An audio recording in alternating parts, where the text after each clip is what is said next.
What's up, everybody? I'm Abatage, and welcome to this post-draft analysis discussion-y thing like we did last year with me and my very special guest, FrozenRoy. Say hi, Roy. It's me. Yep, same as last year, basically, except this time we've changed it up a bit to try and keep it to some interesting points and interesting picks.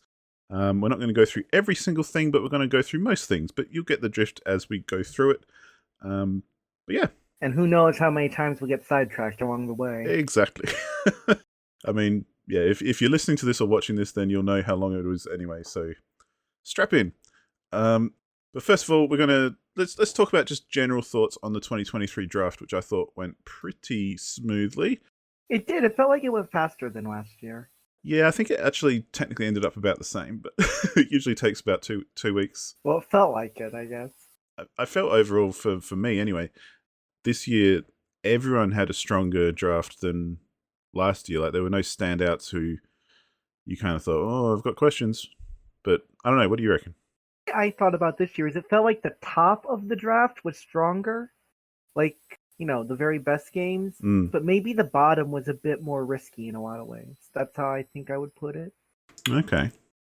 Like, last year I don't remember there being, there was Elden Ring, obviously.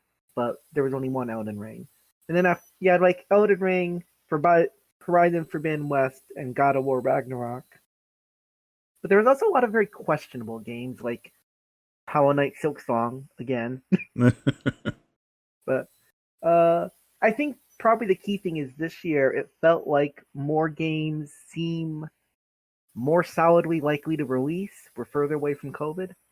Yeah, and I think there were more picks that actually had a release date. Yeah, I think I agree with that from what I remember. Less kind of estimations and stuff, yeah. I mean, we didn't get any things we didn't release not as much of unannounced Fire Emblem games. That's true. Pokemon Let's Go 2 unannounced. Yeah. Stuff like that. Which I think is good because those are much more risky. I think the main one we got was Cavril picking up Metroid Prime 1 HD. Yeah, that's a bit of I guess that's the most gambly one, perhaps. It's one of them, probably. But we've also got lots of new players this year, which I find exciting. So do I. Because even though we've got 14 total instead of 15 like we had last year, but I think we've kind of reached about our equilibrium with 14 or 15-ish players. Yeah. Which is because Everdread would have joined if he didn't forget. Yeah, I know a few people did miss out this year because they were obviously busy and didn't realize it was time to sign up or whatever. But hopefully they'll be back next year. But the cap on the league is actually you can only have up to 20 players. So if we stay around 15, that'd be pretty good. Yeah, that's perfect. I'm also partially interested because last year it felt like we had some players who kind of dropped off as the year went on. Yeah, I'm hoping the newcomers might be a bit more invested. Yes, well, yeah, that's obviously one of the risks with the whole league is you get all excited and do the draft, and then it's easy to forget about because you can just kind of because it's just kind of way around. Things come up, and it's fair enough if people lose track. But of course, I mean, I'm not going to be criticizing them for it. No. But yeah, maybe with a bit of fresh blood and some new eyes, it'll be a little bit different, a little bit more interesting. I do feel like some of the newcomers did good planning, it felt like, too. I felt like they kind of came in and really had a good thought of what they wanted, I suppose. How I put it. Yeah, and I felt like overall, it seemed like more people had planned out their drafts a little bit more than in previous years as well. Yeah, I wonder if maybe our podcast last year made people think about it a bit differently. Well, even though I don't know if it changed my drafting so much, but it made me think about it more. Well, there you go. You can think about it and then be like, doesn't matter. I noticed that as I'm picking things, I'm like, that wasn't very smart, but I'm going to pick it anyway. It might not be very smart, but nobody can stop me except me. That's right. It's my draft, goddammit. Speaking of our drafts, we're going to go through everything else, but let's have a quick little review of our own little drafting process. And your first draft pick was Street Fighter 6. Yeah. Which, from what you said, you wanted to get that. I did. I had that on my watch list fairly high up. But it's Street Fighter, so I thought, well, someone's going to pick it anyway. Yeah, it was one of the very top games of the draft. Yeah, totally. It wasn't my first pick, but I kind of knew my top 2 or so picks Yeah. wouldn't get one to come down to me from where I was. Yeah. But the game looks really good. Well, and I think we were talking on Discord as well, like the early coverage that we've seen from fighting game people on YouTube and stuff is that the overall impression is very, very positive. Well, yeah, because I was watching Maximilian Dude. I was watching him play through the game, and he was putting out like hours-long discussion videos and shit. Yeah, and that's always a good sign, I think, because even for like Street Fighter V, there was people were playing it and kind of going, "Oh, I don't know about this." Yeah, and with Street Fighter V, what really killed that review is that it released early. Yeah, for the Capcom Cup, and because of that, it didn't release feature complete. That's right. I forgot about that. Yeah, they had to shove it in before the tournament, didn't they? Yeah, they should have just delayed it, but such is life. Yeah, that's the way it goes. But yeah, Street Fighter 6 looks very strong. I think it could be the best Street Fighter in a long time, personally. It gives me Street Fighter 3 vibes. Yeah, nice. Well, the FCL has it projected points for 12.4, which is pretty strong as well. Yeah, one thing I'll say, FCL's projected points are always on the lower end. That's where that research comes in, because I think, seeing a trend through previous games is much stronger than just looking at projected points or that sort of thing, which, can be a bit off. Speaking of sequels to previous games, let's go to your number 1 pick.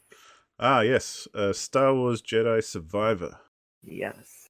The main reason I picked this is because it looks like they're not doing much different from the previous one, which did really well. But here's what I want to point out. Uh-huh.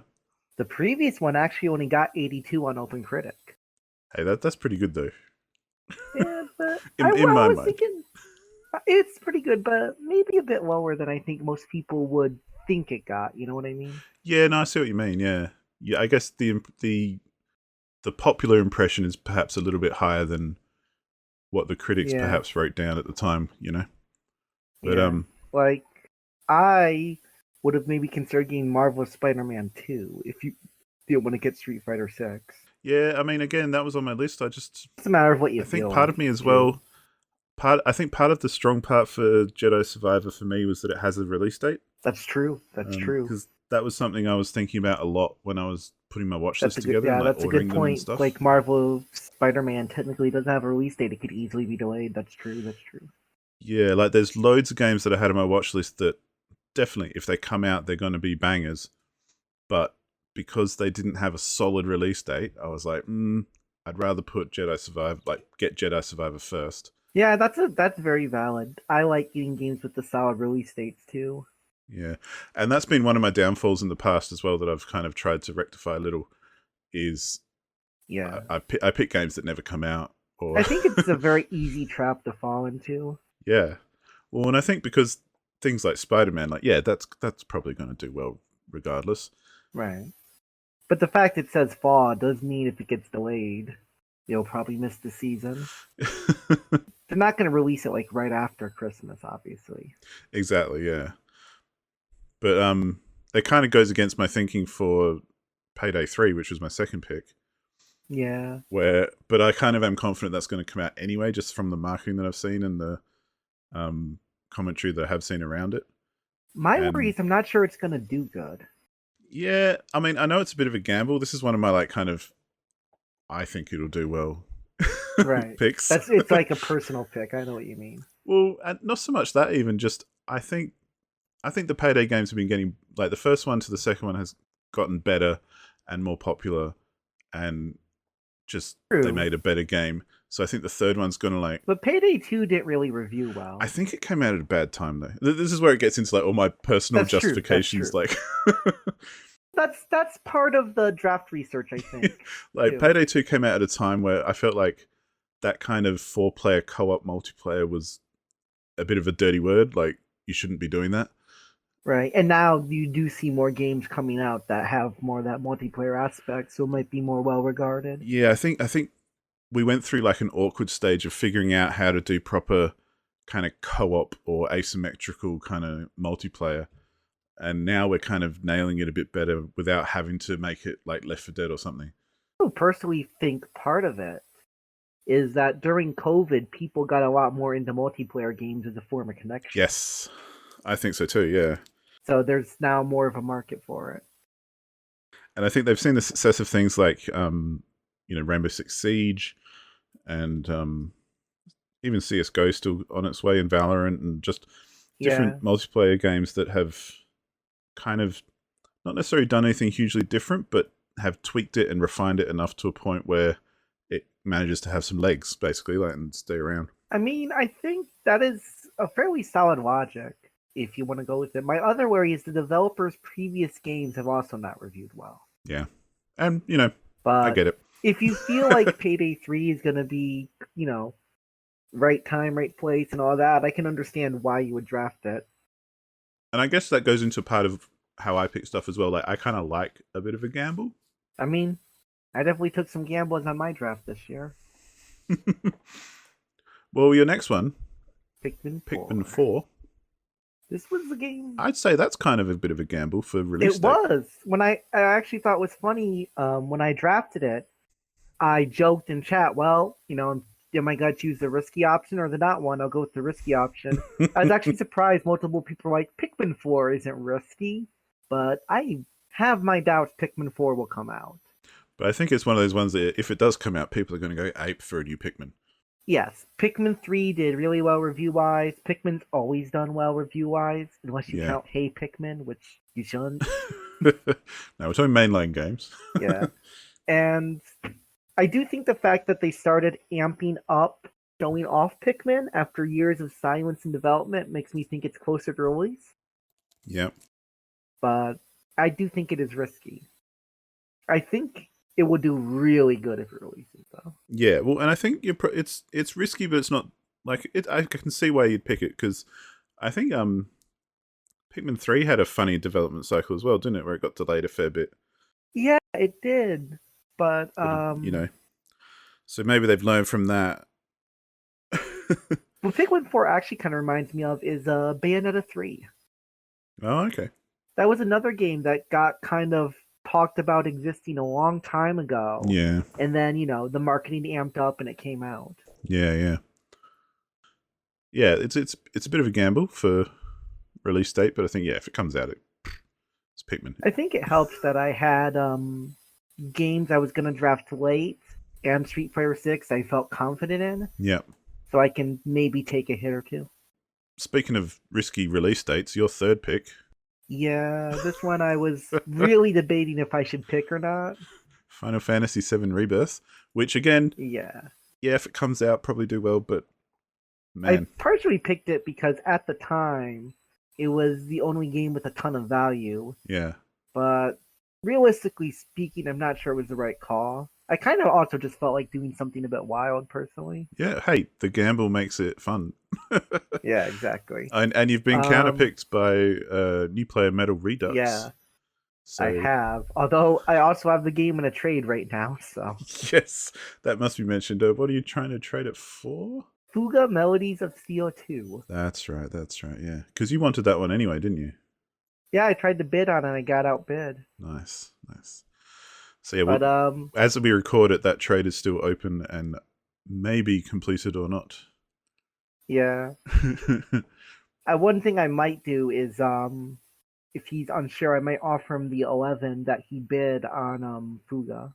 Yeah. So that he'll get that back and that'll swing the deal. Yeah, well, but I don't think we've had a successful trade yet. Most of them haven't been that serious. We did. Last year I traded. Oh, you did? Excellent. Yes. It was very late. I traded a game that had already been released, actually. Oh, that's for a game I could drop and tried to get Harvestella. And then I couldn't because it was too late to grab it, so I grabbed another game. Interesting tactics, that's for sure. Yeah. I was trying to do it because with my current points, I knew I wouldn't win, so I figured I had to take a gamble. Yeah, well, and you were close enough to, if your gamble played off, you could have been up there, so yeah, worth doing. Absolutely.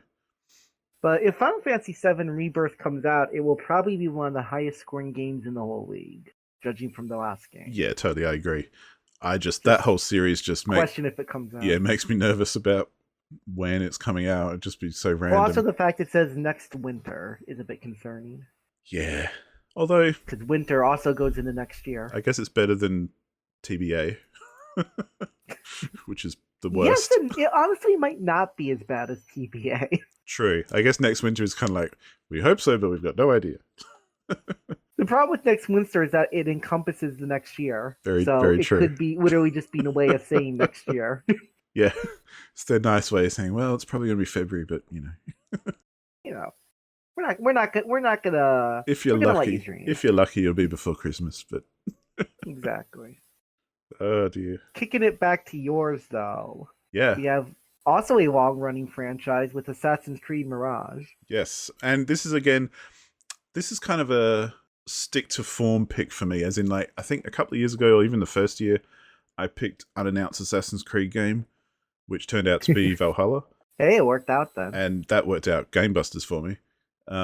Yeah, that game got like 85 or something. Yeah, it was pretty strong.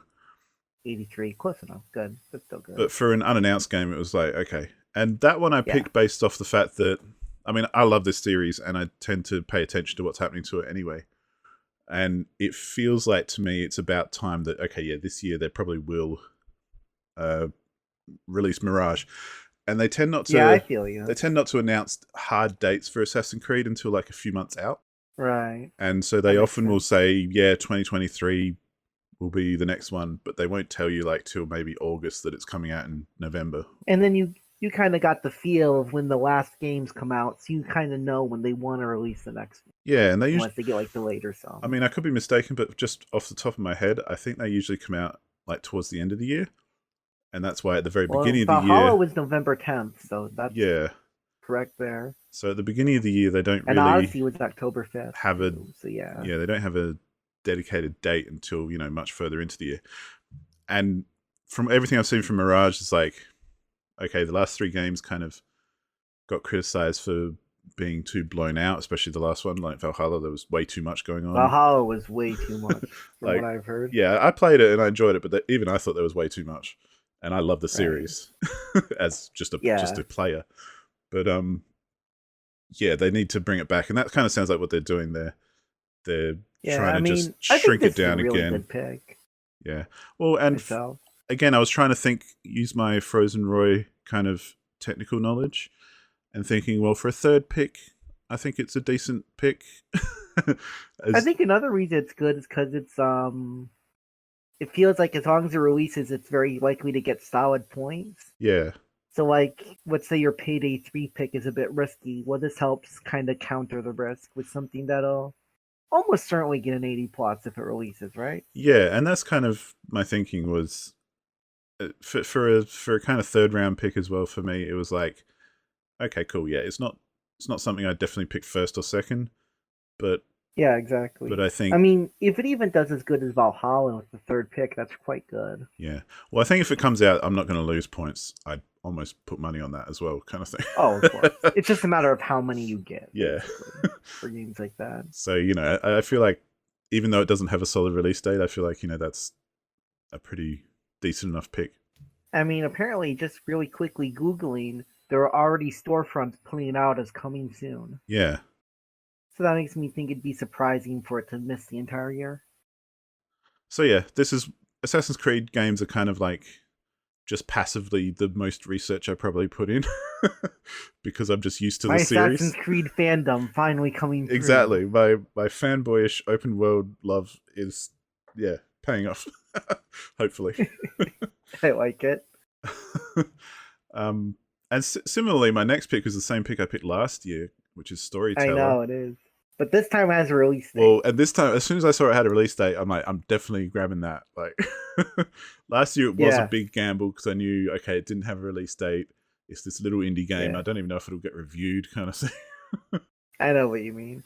This year it has a release date, and the release date is fairly early, even if it gets delayed. Yeah, it's March 23rd, hopefully. So, not only am I super pumped to play it, but I think it's got enough attention that it'll get reviewed, and it could kind of go either way. Yes, its reveal trailer had 628,000 views. Yeah, I think it's well known enough.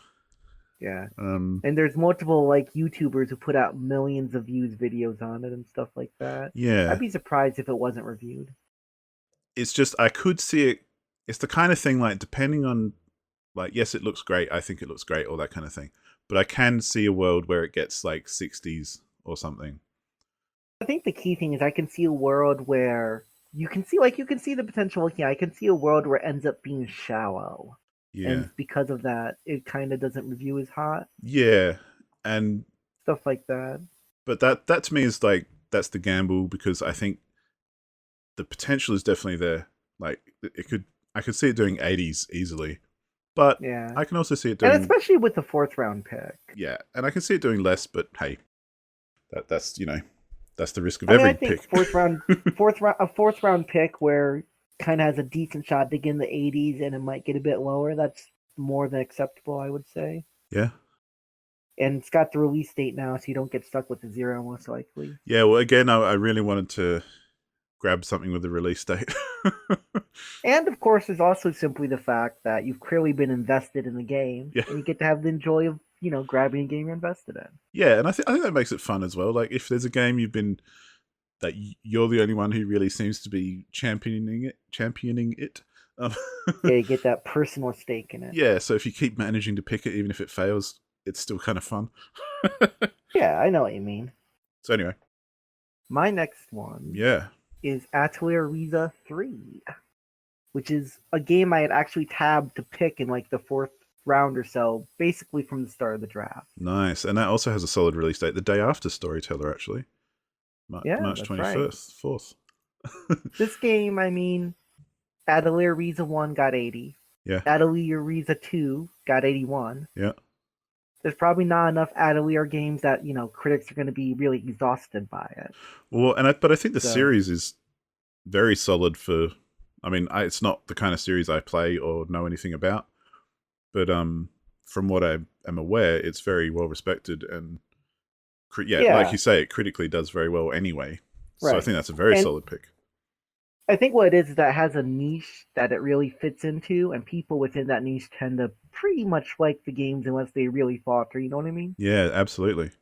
And yeah, Yeah. like So you say, with the previous ones getting 80s and stuff, like, and even I think because there's Atelier Riser, but then there's like Sophie and other yeah, ones, there's Atelier Sophie. There's a bunch of other Atelier and they games. all seem to do well, I think. So Yeah, I think Atelier Aisha got like a 76 more, which is their other release. right. But that's a re-release of an older game. It's like a modern remaster thing. Well, and I mean, if you're looking at 76 for your fourth pick, that's pretty good. Yeah, exactly. Like if the low bound is 76, I'm happy. Totally, totally. And it is supposed to be like the last of that trilogy, so maybe they even go all out and it gets a bit higher. And yeah, if it completes the trilogy, and if they kind of do that thing where they just keep it going and give everyone what they want, then it should probably go on par with the last two. So Yeah. I was originally going to pair that game up with Mega Man Battle Network Legacy Collection, but then Dragon grabbed it. Those were going to be my last two picks.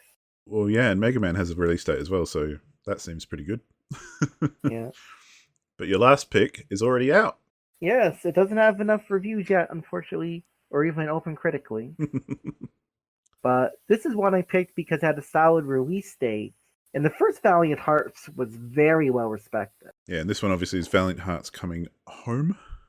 And yeah, the Yeah. first one was, I mean, I played it as well, and it was very much well known and well received and everything.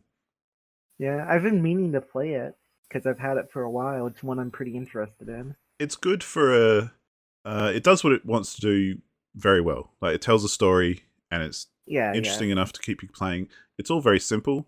Like, there's nothing that's going to make you scratch your head too much.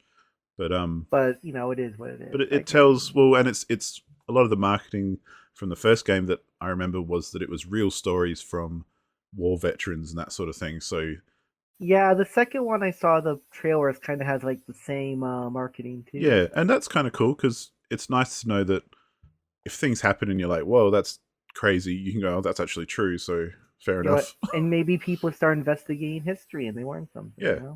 So I think it's a good series to get in on. But and I think it's pretty topical. Absolutely. Unfortunately, I didn't realize it's a phone-only game. Well, we were talking about this on Discord, weren't we? Like, yeah, I thought it was PC as well. I was kind of a bit bummed that you picked it because I thought, oh, maybe I would have picked that too. But yeah. But So my worry is that if I realized it was a phone-only game, I probably wouldn't have drafted it. Mm. But my biggest worry is just that it gets enough reviews. Yeah, I think that's the biggest risk. Like if it gets enough attention being just on mobile. So Fortunately, if we do the Metacritic score like we do, it just needs one more review, just one more. well, and it has, it's only been a few days, so who knows? Yes. And the reviews have been good for it too. 90, 75, and 75. Yeah, awesome. Now we bounce back to you. Yeah, my last pick is Company of Heroes 3, which will be which I thought was a good pick. I think for a final pick, and I was looking at my watch list just after, everyone had picked basically a lot of my other really stronger games. And I was tossing up between Company of Heroes 3 and like a couple of others, and I thought, because it's got a solid release date, it's a pretty well received series. Of course, they could mess it up, but I think they could. I think it should get positive points. Done well. I actually had this game on my watch list. Yeah, awesome. For like a late round pick too. And that's the thing. I think because it was the final pick kind of thing, I thought, yeah, I'll roll the dice on that one. I think it could. I mean, like, could pay off. Company of Heroes 2 got 80. Yeah.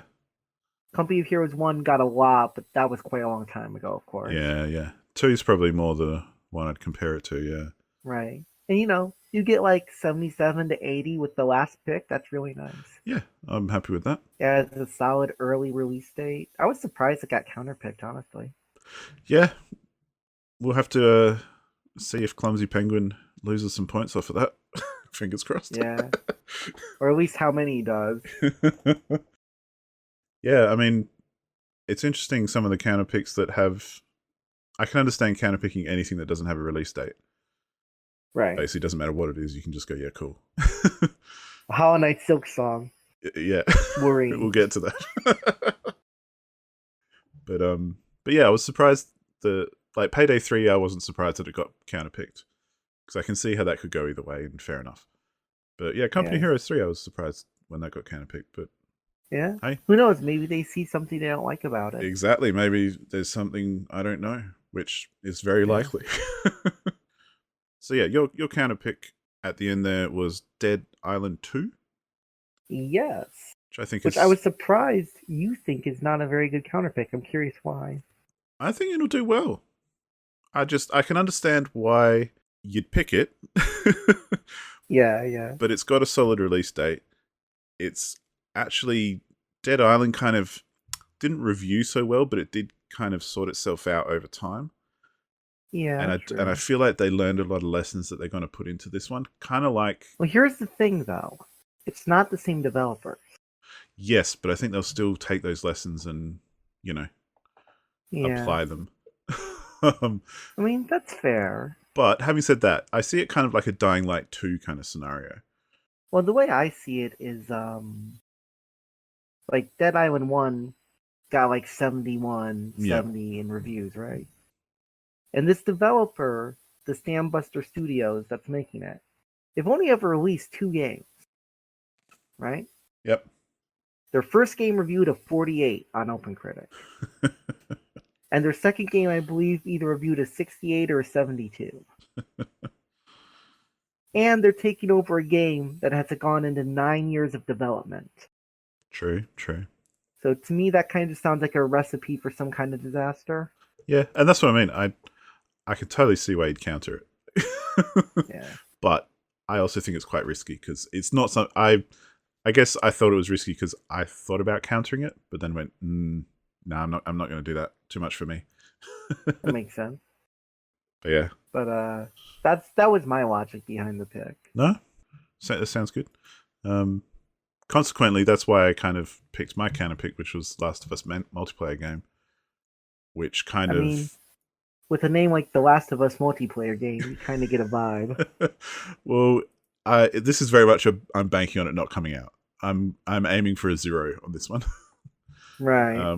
Because I figure anything The Last of Us everyone loves anyway, regardless. I think it gets a bit of a hype bump. Yeah, it will get a hype bump. Just because... Although I will say, I don't think most people into The Last of Us are there for multiplayer. Well, this is the other thing I was thinking. Like, fair enough, it's got that Last of Us kind of popularity.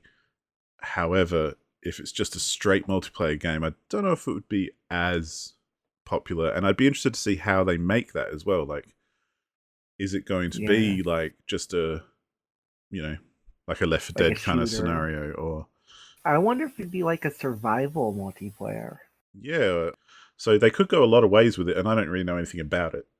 And I don't think there's much about it either. Just that someone decided they were going to make it.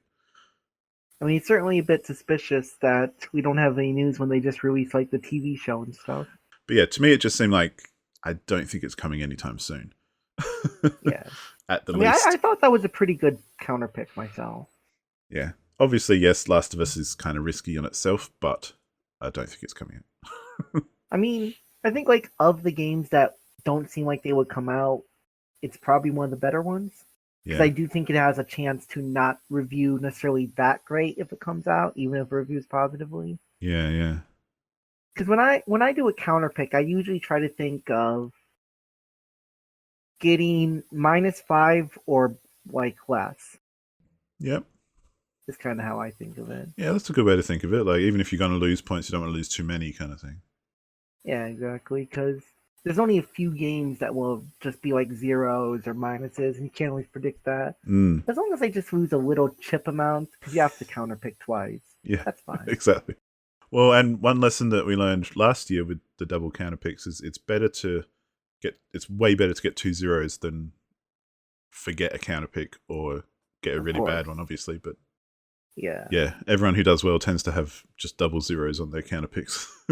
So I guess we can look at our overall drafts now. You can start. Yeah, well, overall, last year I kind of knew that I wasn't going to do heaps well. If I'm honest. Yeah. I thought, hey, there's a chance, but realistically, probably not going to do very well. Last year it seemed like you picked a lot of games you were more personally invested in. You know what I mean? I thought I'd just have a bit of fun with it, and I wasn't really being all that competitive with it, kind of thing. I was just kind of having fun taking part. This year I've tried. I feel like I've got a bit of a better setup from the beginning, even just because I've tried. 3 of my 5 have got release dates. And like Assassin's Creed I'm quite confident it's coming out. The only one that's like iffy is the Payday one. Yeah, really, that's kind of my gamble one. Right. But, and everybody kind of goes with at least one gamble game. Well, but I feel like overall it should be. I think my first, my draft picks are fairly strong overall. Like maybe not the strongest looking at other people's and stuff, but for me, I think it was. I'm very happy with it because it feels like less of a, hey, I'm just having fun, and a bit more of a, this is a little bit competitive. Yeah. I mean, I think you had a good draft personally. Nice. Payday 3 is like the only one I thought was iffy as a pick. I do think like you could have probably done better than Star Wars Jedi Survivor, but I think Star Wars Jedi Survivor would still do pretty, quite good. Yeah. Like, it's not like a bad pick. Well, of all the other first round picks after me, basically Street Fighter and Dead Space Remake are the 2 I probably would have picked instead and probably should have. Yeah, although personally I was not quite sure on Dead Space Remake. Well, that's why I didn't quite grab it, even though it's obviously done really well because it's out now. But yeah, I was like, I would agree with being like wary of it. So I definitely would have picked it up as a second round pick if it was available. Right. But not really. My first one, I wanted something I was super confident on, and I feel like I'm super confident on this Star Wars game. So, I mean, I think maybe it has a bit less high-end potential, but I'd be surprised if it didn't get like around an 82. And that's kind of what I was hoping for. Like, I think I'd be surprised if it didn't hit the 80s. Yeah, exactly. So yeah, I'm happy with my. The only way I wouldn't be surprised is that it is EA, but you know what I mean. Totally. They do have the potential to just fuck it up for the sake of it. Yeah. We all remember Dead Space 3. Exactly. But yeah, I'm pretty happy with mine overall. What about you? I think yours was pretty strong. I think mine was strong, but I will say I'm slightly worried about mine. Yeah, how come? I think Street Fighter 6 was like a really good first round pick, I think. Mm-hmm. I think that game has like 90s potential personally. Yeah. If like all of it rhymes. I liked Riza Late. I liked Valiant Hearts. Yep. My biggest concern is that my 2 middle round picks, I'm not entirely sure they'll come out. Yeah, I'd And say that would really hurt me. that's definitely the gamble in your roster. Yeah. I do think Pikmin 4 is more likely to come out than not come out because of the marketing. Yeah. So if that happens, I can absorb the hit. But Final Fantasy VII Rebirth, I think, is very iffy. Yeah, I think that's very So much definitely could go. Who knows where that's coming? It's a flip of a coin kind of thing.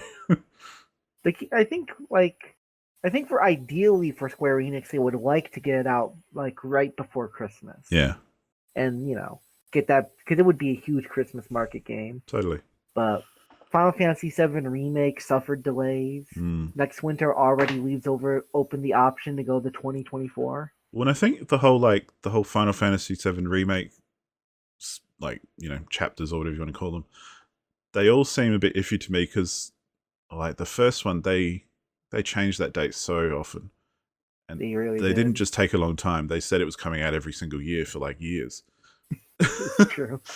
Like there's the a one difference. Thing I'll say is I think the fact the first part came out makes it less likely for them to keep pushing it back.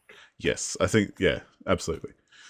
But yeah, well, and I think it's a good pick. It's just that is probably the biggest question mark on your. I will list. say, if my games come out, I think it has some of the highest potential in the whole draft. Yeah. Because Final Fantasy VII Remake got 88, 89? Yeah, that sounds about right. Unless Rebirth really messes up, I'd be surprised for it to drop much lower. And that's a third round. Pikmin 4, always really low.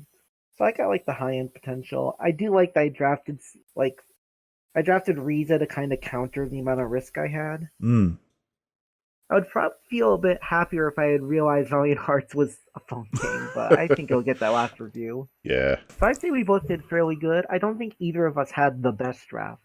Yeah. Like I say, I'm happy with mine. I think obviously there are things that could change, but I like to have a bit of risk in there. Yeah. Which might sound silly, but yeah, it makes it fun. I'm less competitive, more interested in what's going to happen. Yeah, I mean, it adds that element of fun to it.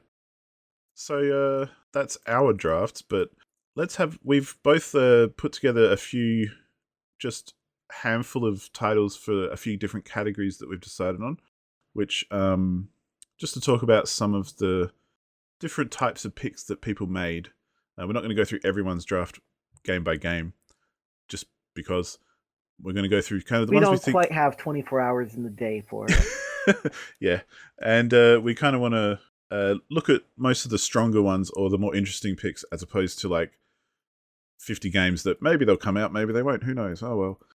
It's impossible to say. So we're going to start off with an easy category, which is our obviously strong picks, and these are picks that people made that we think were the ones that are okay. They're the ones that are obviously they're going to make. They were the ones everybody knew would come off in the first round. Yeah, these are going to get picked regardless. And I think the fact that we've both selected the same game for our first pick, which was the first pick, and so our previous champion Clumsy Penguin got the first pick this year and kind of was shoehorned into having to pick The Legend of Zelda: Tears of the Kingdom, Breath of the Wild 2, if you're not aware. Yes, I mean, it's hard to say much about it because it just seems so obvious, right? Yeah, it's the Elden Ring of this year. Yeah. Whoever got first pick was going to pick that one because exactly. It's come up in previous picks when it didn't have a release date. Yeah. But now it has a release date. Yeah, and it's an early one too. Yeah, May 12th. Sounds pretty good. And it was I think it was the most hyped game on the site as well for Fantasy Critic. It was number one. I mean, Breath of the Wild got well into the 90s. Got 97, I think. It considered one of the greatest games of all time, genre, all that stuff. And Nintendo pretty rarely misses on these direct sequels to big games, I would say. Yeah, I think it'll be absolutely fine. I think that's one of the most obvious good picks of the year. Yeah, I mean, I think pretty much everybody knew it was going to be the first pick. That's how good it was. Totally. Well, and the actual second pick of the draft is your second pick for a strong pick, which is Final Fantasy 16. which I really wanted to pick, but I knew I would not be able to pick at like pick 10 Yeah. or pick 8. I guess it was. And again, it's got a solid release date for June 22nd. Yes, that's one reason I liked it so high. Yeah. So like another reason I liked it is the previous mainline Final Fantasies have not necessarily done the best.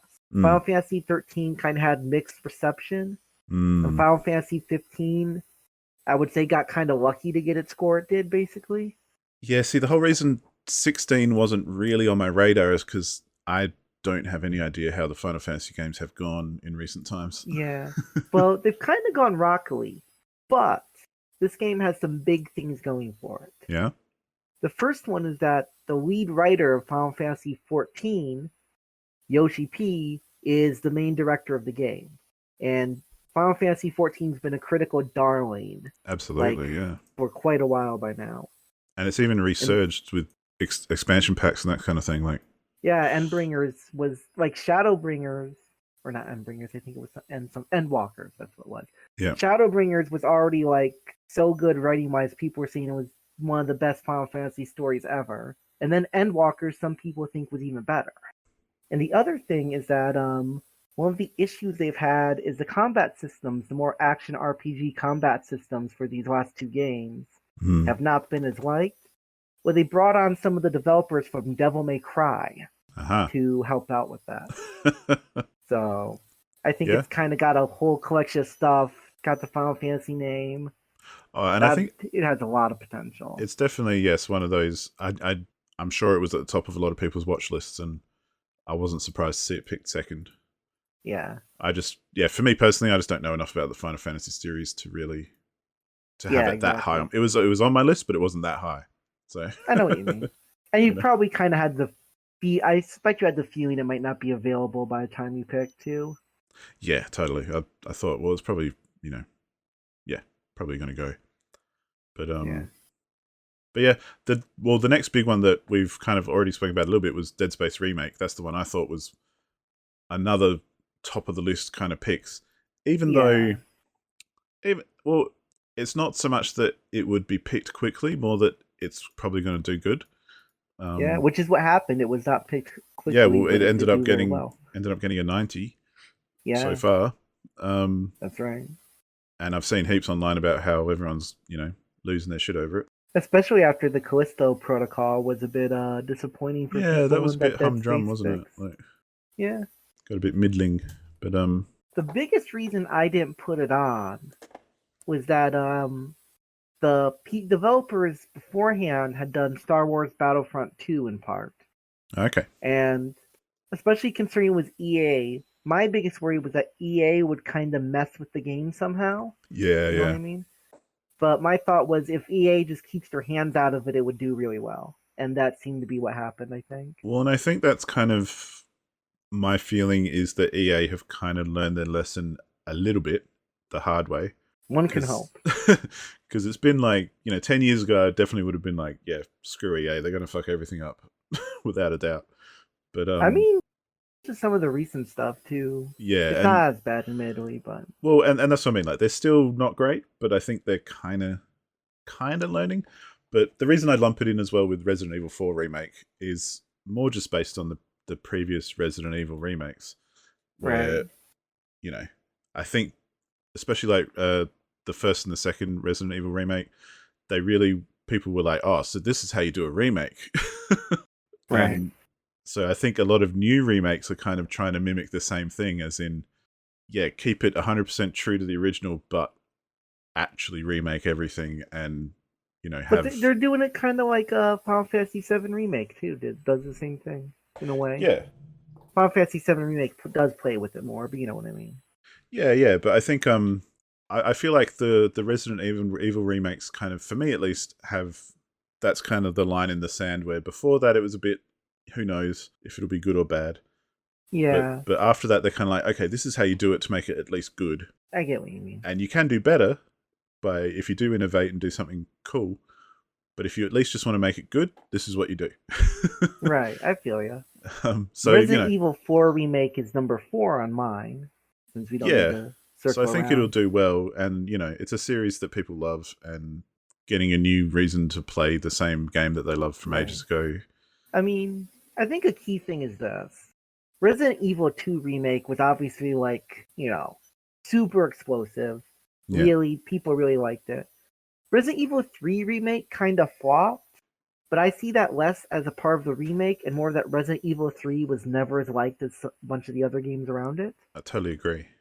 And Resident Evil 4 is like one of the most popular Resident Evils. Yeah, and that's kind of And what I was thinking. Like, yeah, yeah, 4 as is long as they like, don't mess it up, I think it just seems really obvious it'll score well. no, I agree with that, and I think you're right with, yes, 3 just not being as popular, so maybe not as many people were that keen on it anyway.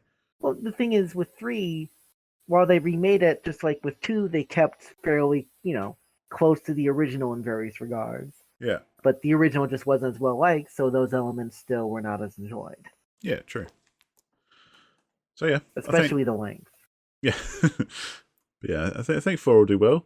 And your next one is also one I've got too, which Yes, it's funny enough, my number 3 is your number 4. We just yeah. have a little swap going on here. Well, my order as well isn't necessarily ranked. It's more just they're in there, kind of Mine isn't half. too ranked, aside from the first two I thought were clearly above the rest for me. Yeah. But Marvel's Spider-Man 2. Yeah. I will admit I do not have much especially noteworthy insight into it. Yeah. Again, I think it's just if they repeat the same thing that they've done with the last two, like the first Spider-Man and then Miles Morales. Pretty much. I mean, the only worry about stuff like that is if it starts to get stale. But I Yeah. don't think there's been enough of them yet that people will feel that way. Yeah, I feel like they could definitely do another one, if not two, in the same Right. formula, as long as they have, Exactly. interesting enemies and a decent enough story to kind of keep you going. Yeah. I mean, it's obviously going to be really well polished. Spider-Man is always big. Well, and Miles Morales was really good too. Like, they definitely improved on the first one with that one. Yeah. Well, the only thing to note about that is that it did get some lower reviews in the first one. Yeah, right. But that was for reasons that I don't think will be in this game, which is that it was short. Okay, yeah. And I imagine this one will be closer to the length of the first game. Well, and I feel like Miles Morales was a bit of a, not an experiment, but definitely kind of seen as kind of that side project. It felt like it was like, it almost in a way to me felt like they started maybe Miles Morales DLC. Yeah. And then we're like, we can make a full game out of this. And they kind of made like a side story full game. Yeah, that's definitely what it feels like. Yeah, whereas this one being a mainline, you hope, okay, they'll stick to put everything into it, make it big and badass, and And I also suspect that this will be the kind of game that Sony wants to use as a bit of a graphical showcase.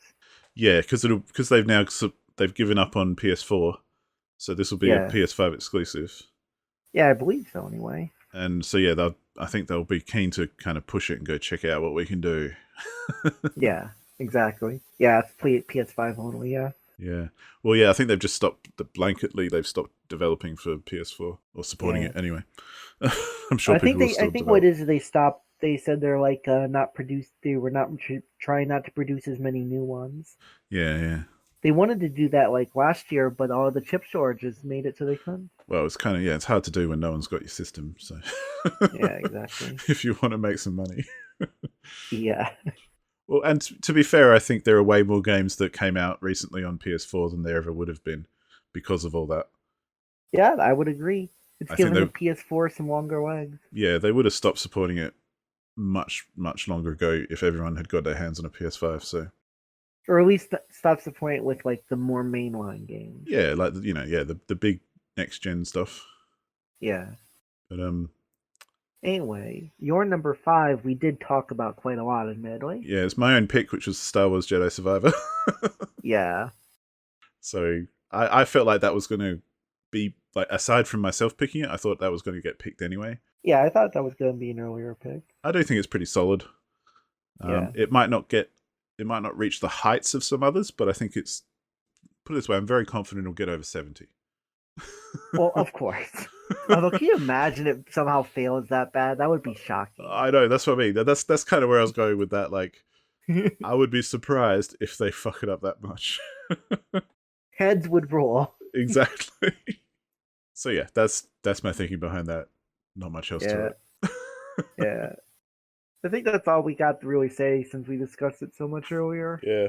Whereas yours, I think, So, is another strong one.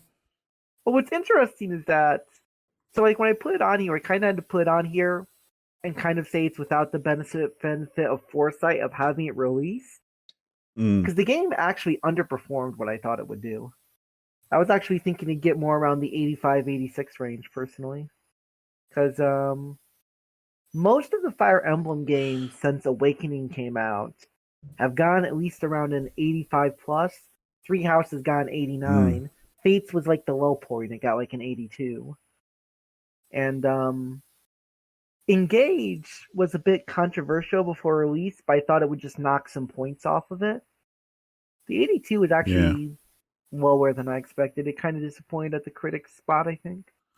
It does seem a bit short, although, still an 82 is solid as far as the league's concerned, but Well, I mean, the key thing is like this is only like 2 picks below Final Fantasy 16. It was around the same pick as like Resident Evil 4 remake. yeah. I think you'd agree those games are probably likely to get more than 82.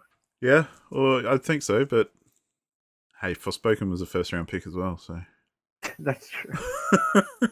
let's not talk Well, about that. that will almost certainly come up later. Yeah, that was yeah. But I will say I won't go into this too much since that's not quite the purpose of the podcast.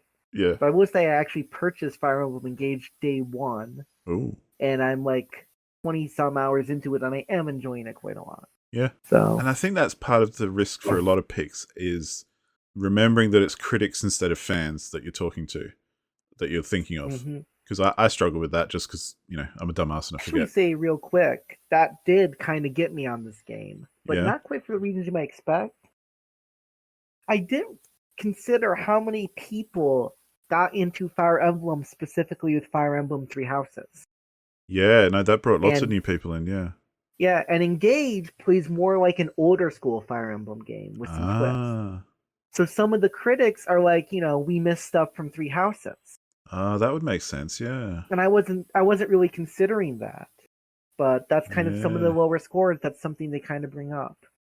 Yes, maybe it's got a lot more reviews, but they're from people who want Three Houses, but yeah, aren't exactly. like long-time players. Right. I think that's kind of exactly what happened. Yeah, that would make sense. Because, I've heard nothing but good things about it, but and it obviously is very good. Like an 82 is a good score, but you'd think it would do a bit better, yeah. Yeah, I was thinking it'd be a bit higher. But I had to put it on there because it was actually number 3 on my list of games I wanted to pick. Oh, excellent. I was hoping it would fall to me. And Street Fighter 6 was number 4. Yeah. I do think that in general, the top end was very strong this year. Yeah. Well, and I think that for me, it comes down to a lot of these games had release dates. A lot of them were very much... this year didn't seem as volatile as the last couple, which obviously there's COVID and a lot of stuff going on, but... Yeah. I feel like this year's strong picks, they felt very known quantities. Yes. That's a good way of putting it, yeah. Well, and when you look at them, there's a lot of sequels and a lot of long-waited sequels. Yeah. Or like remakes of beloved games. I mean, I suspect that sequels are probably the safest usually picks. I think especially, when you look at something like Breath of the Wild or even Elden Ring as a, FromSoft game. Right.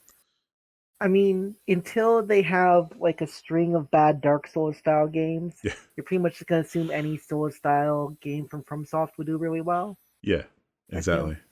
Yeah, until they totally go off their nut and release a flop. Yeah, like even Dark Souls 2 still did well. Yeah. It wasn't like as well, but it still did well. Yeah, that's definitely a strong indicator of if something's going to do well. You can be pretty sure if they've done it before and, at least can do more of the same. So I'll say another thing / reason real quick is a lot of these big games, they kind of get on these cycles for like sequels and stuff, kind of around the 4 to 6 year range. Yeah. And 2017 was really strong for critically acclaimed games. And like a bunch of the biggest games from this year and last year are sequels to 2017 games. Yeah, that's true. That's true. Yeah. God of War Ragnarok, Horizon Forbidden West, Breath Yeah. of the Wild, all that stuff. Totally. So yeah, hopefully there'll be some big. I want to see some big like 90 pluses coming out this year. I think Tears of the Kingdom could get like 95 plus. It could probably Oh get built bigger than Elden Ring in theory, yeah, and I I think wouldn't be surprised. I could see that getting like a 98 even or something. Yeah. Like that wouldn't surprise me. Put it that way. Breath of the Wild got 96, so if it's like as good as Breath of the Wild or people think it's better, easy. Yeah. The next kind of games we're going to talk about are the ones that, well, I've called the category "I was robbed," as in, I mean, that feels right. these are the picks that we really wanted to make for ourselves that someone else picked before us, or we picked something else and didn't get the chance because we left it too Or late. otherwise they got stolen. Yeah, basically someone else picked it, so screw you guys. Yeah. And let's go through your whole list first. On my whole list, all right. Yeah. So the first one I think might be a surprise to some people. Personally, it's Mega Man Battle Network Legacy Collection. Yeah. So I was hoping to get down to fourth or fifth round, right? Okay. Because pretty much every one of the Mega Man Legacy collections has 80 plus. Mm-hmm. Except for the ones that they split in two for no good reason, and then the second part got lower reviews. Yeah. And this one, it's just every single Battle Network game, no splitting. Yeah. I would be very surprised if this game doesn't get at least a 78. And of course, Dragon picked that up on his fourth pick. Yeah. I think he got it right after I picked Atelier Riza. Because I wanted those two as my last two picks. I was debating what order to do them. Yeah. Well, and I think they're kind of comparable as far as potential. Yes. They're both very similar. But yeah. And one nice thing about the game, April 14th release date. Yes. It's pretty much certainly going to come out because what could go wrong with remaking GBA games? That's going to require like a year-long delay. Nothing, right? Every Mega Man game is great. I would hope not. Again, that's a game that's kind of out of my wheelhouse. Like, I've never really been aware of Mega Man series. Like, I know what it is, obviously, but not enough to know how well they do critically. All I'll say is I like a lot of the sub-series of Mega Man. Mega Man Zero series, top tier, I'm telling you. But real quick, I'll actually say Dragon did it to me twice. What's the second one? I was hoping to get Sea of Stars in the second round. Yep. And that was his first pick. That was his first pick. I was not thinking anybody would pick it first. But I think this game looks really good, personally. Well, I actually looked it up because it's a game I'd never heard of. Funny enough, it was picked last year. Yeah, but it's just one that's not really in my wheelhouse again. Yeah. And so I looked it up, and it looks pretty strong and promising. The graphics look really good. The style looks really good. Their last game, they've only had one, I believe, which was The Messenger. It got an 86 on Metacritic, or not Metacritic, OpenCritic. Yeah, well, yeah, The Messenger, obviously.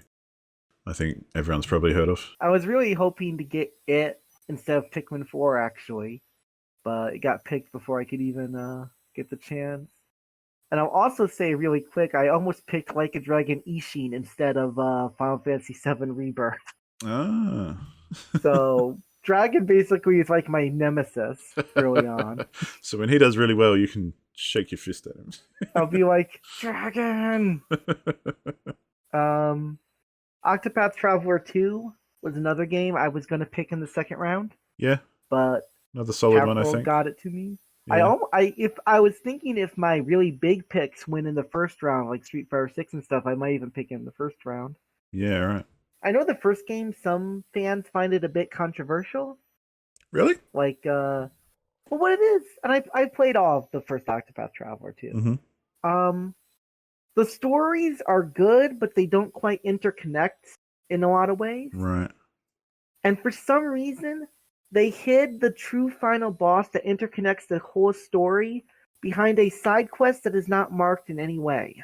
Right. So it's very easy to completely miss the actual end of the story that connects everything. Yeah, that's a bit shit. It was very bizarre. Yeah. It is. And not only that, you have to grind. Even though most of the game you don't have to grind, you have to grind like 15 levels if you don't not really good at the game. Yeah, yeah. But fortunately, the trailers for the next one, it looks like they're making the stories interconnect more. I'm guessing they kind of learned from that. Yeah, cool. I think it'll do quite well. Yeah. The style of the game visually still looks very appealing. Mm-hmm. I think. Yep. No, I reckon that's definitely a good pick for Caffrel. Not for you. Not for me. No, I thought Caffrel had another game I almost considered with Tales of Symphonia Remastered, but I decided against picking it. It wasn't quite. I got robbed. Yeah. Kirby's Dream Land, Return to Dreamland Deluxe. That was one I was gonna pick. Yep. Funny enough, that game releases the exact same day as Octopath Traveler 2. I don't have much to say about it. It's just a remake of like the Kirby game that kick-started modern Kirby.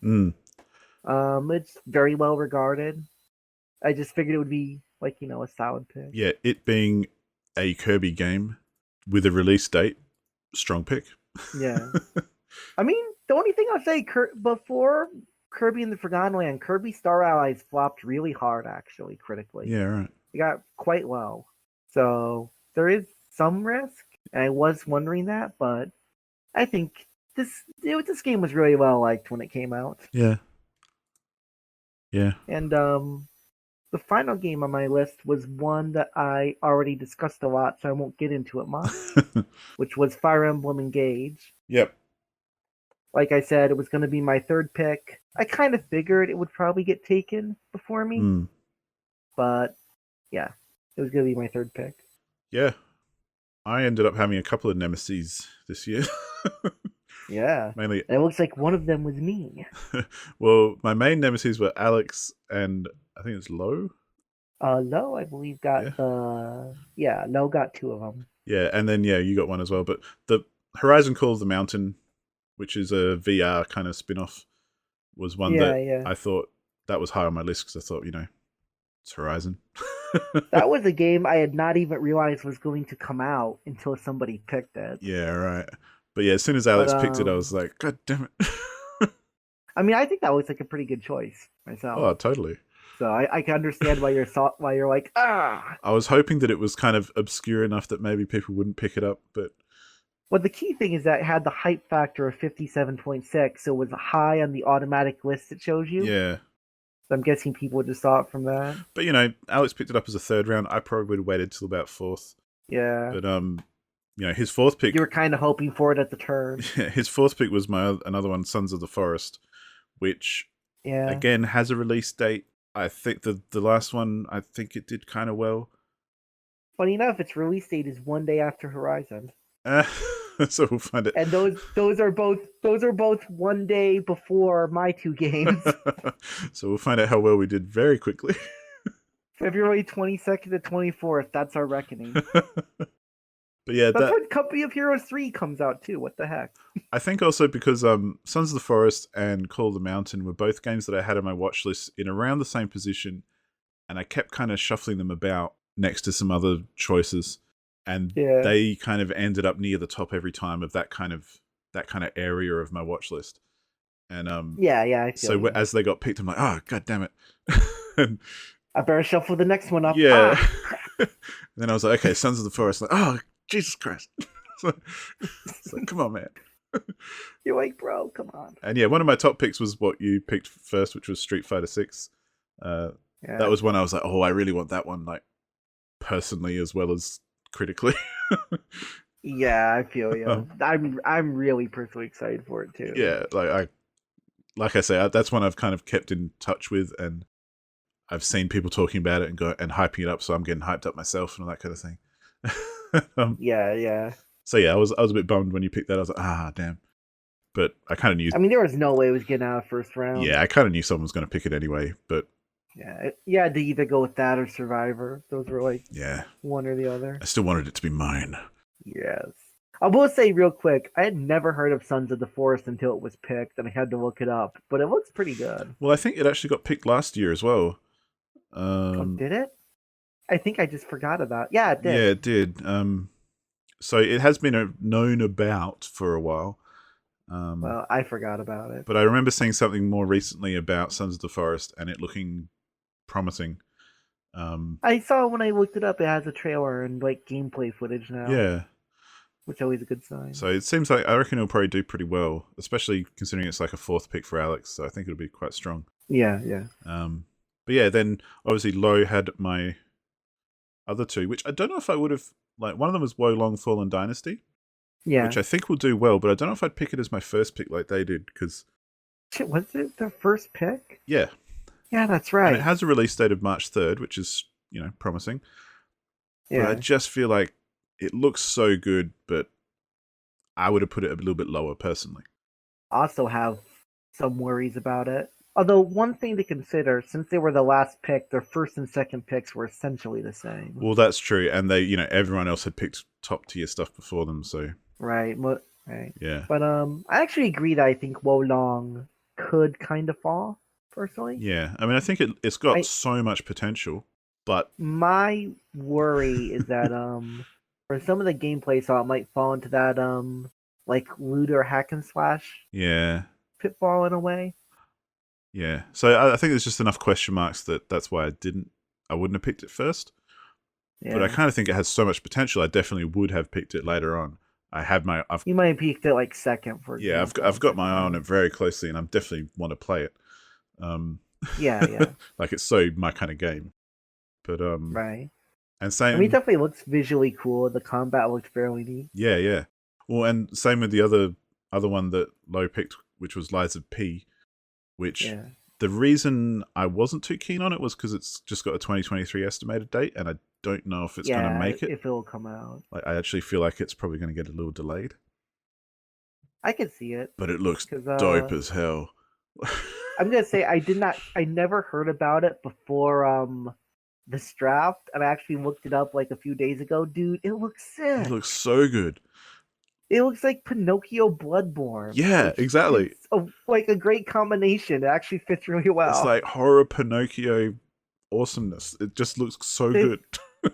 I saw they were putting in like allusions to obscure parts of the original story. Yeah. Yeah. I know. I think that game could be a big hit if it comes out. Yeah, exactly. And that's another one where I think it's got like buckets of potential. Even the combat looked good. But yeah, and I definitely want to play it. Like I'll play the hell out of that. Yeah. But I can see how critically it might go either way. But yeah. I mean, when I saw that game, I actually put it on my wish list. Same, yeah.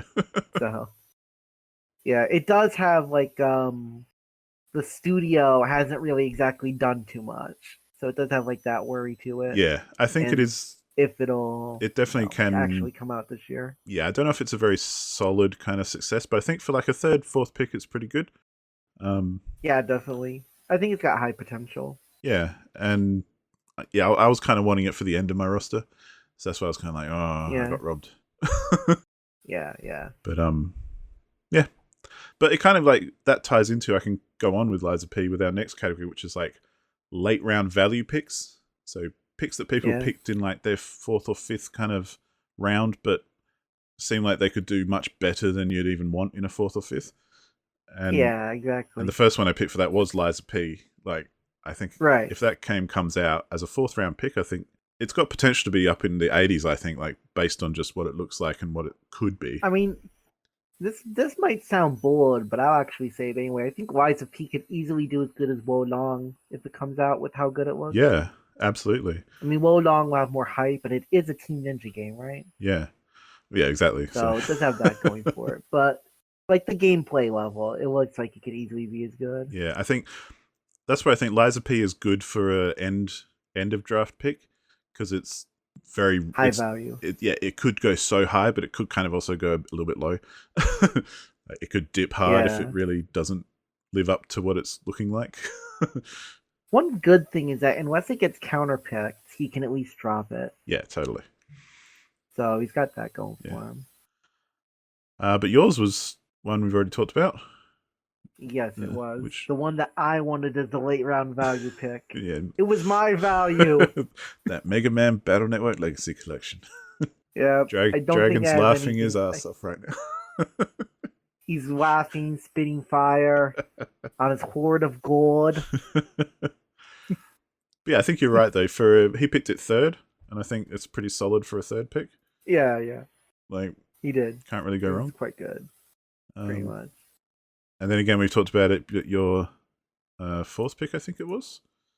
Yeah. Atelier Riser 3. Fourth pick. Yeah. Yeah, again, I think for a fourth pick that could go into the 80s, that's pretty damn solid. Yeah, I agree with that. The other one I thought, which I forget who picked it. That is Wetzerheld. Yes, they picked Or Wetzerheld, I suppose. The Wolf Among Us 2 as their fourth. Yeah. Which, you know, I think the biggest question mark for that for me is just, is it coming out? Because it's been delayed like crazy. Wolf Among Us is like 2, obviously.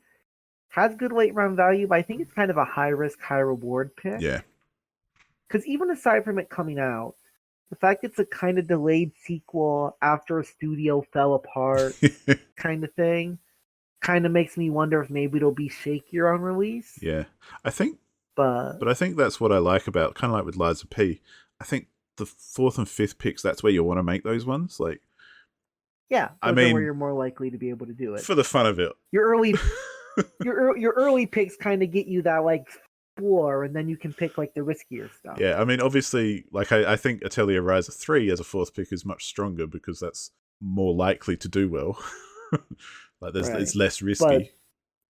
But the first Wolf Among Us did very well critically. Yeah, and again, I feel like even though, yes, they've taken a long time, there's been a lot of upheaval and stuff throughout the development.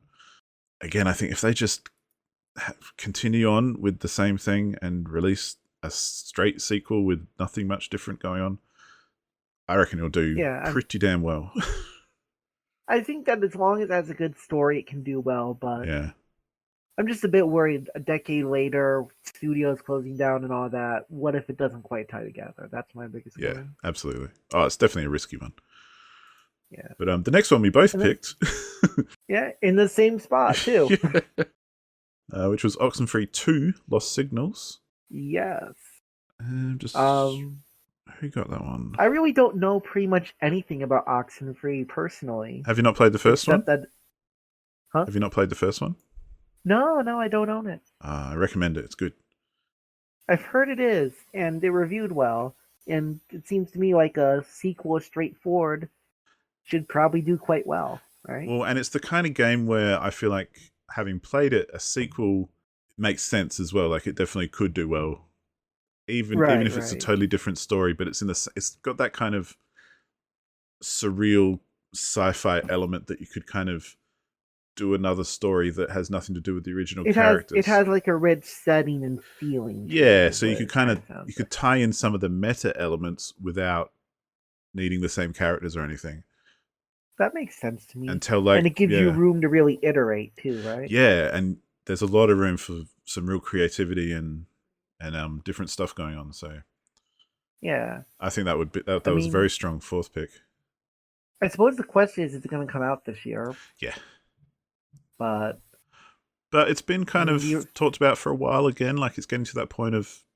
It's got 7 years of development at this point. Which I guess is worrying, because it's kind of like, after 7 years you figure it's coming out, but then it has been 7 years and what's 8? Yeah. You know? I mean, wasn't this a game that's been picked before? I don't... If I recall last year. Remember. I don't... If it was dropped. Yeah, it might have been dropped. Because I've got a list of games from last year, but not the ones that were dropped. Yeah. So we don't have to go and look for it. I think it's definitely been on the radar before, I would say. Right. So I feel like it has been dropped before. I definitely have heard of it before. Yeah.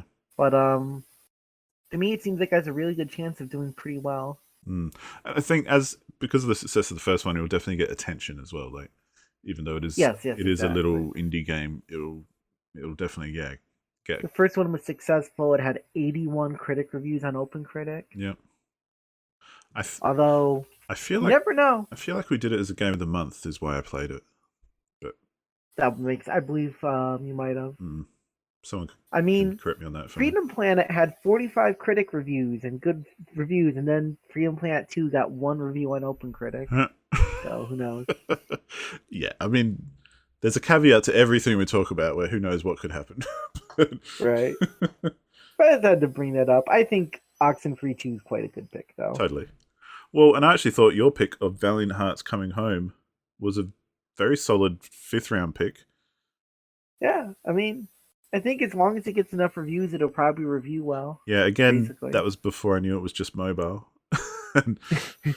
Same. Which I think, it'll probably still be a decent game, but the risk... Oh, I mean, the reviews are positive Yeah, for it. the risk with mobile games and stuff is always just, or stuff that's too obscure, is just that no one's going to review it, and that's a genuine risk for stuff like that.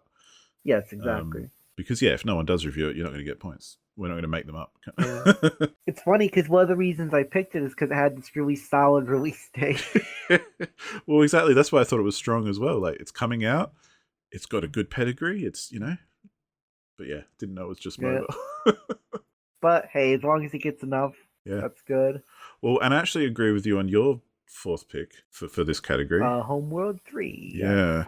I mean, Homeworld... This is I know I have a couple of Homeworld games, but I've never actually played them. But I think in the RTS world, they're very well regarded. They're very well regarded, and especially their stories. Homeworld 2, I have not really gone into enough to really say. Yeah. But it's really cool. Yeah. No, it's definitely on my backlog of stuff I want to play sooner rather than later. But yeah, for a 5th round pick for Gemini Drodson, I think that's a very solid kind of way to think about things. Yeah. I mean, Homeworld, obviously these are very old games and won't translate well. Yeah. But like Homeworld 1 was in the 90s and Homeworld 2 got like 83. Yeah. But my biggest worry with Homeworld is that these are all new developers. Yeah. Who have not necessarily developed a lot of RTS games. Yeah. But they did develop a Homeworld spin-off about 7 years ago that got a 79. That's pretty good. Yeah, so... Well, and I know people always look at developers like who haven't done anything before, like of note, and go, "Oh, that's scary." I always look at it more as like, yeah, there's nothing supporting that it's going to be great, but I don't think there's necessarily anything saying that it's going to be bad either.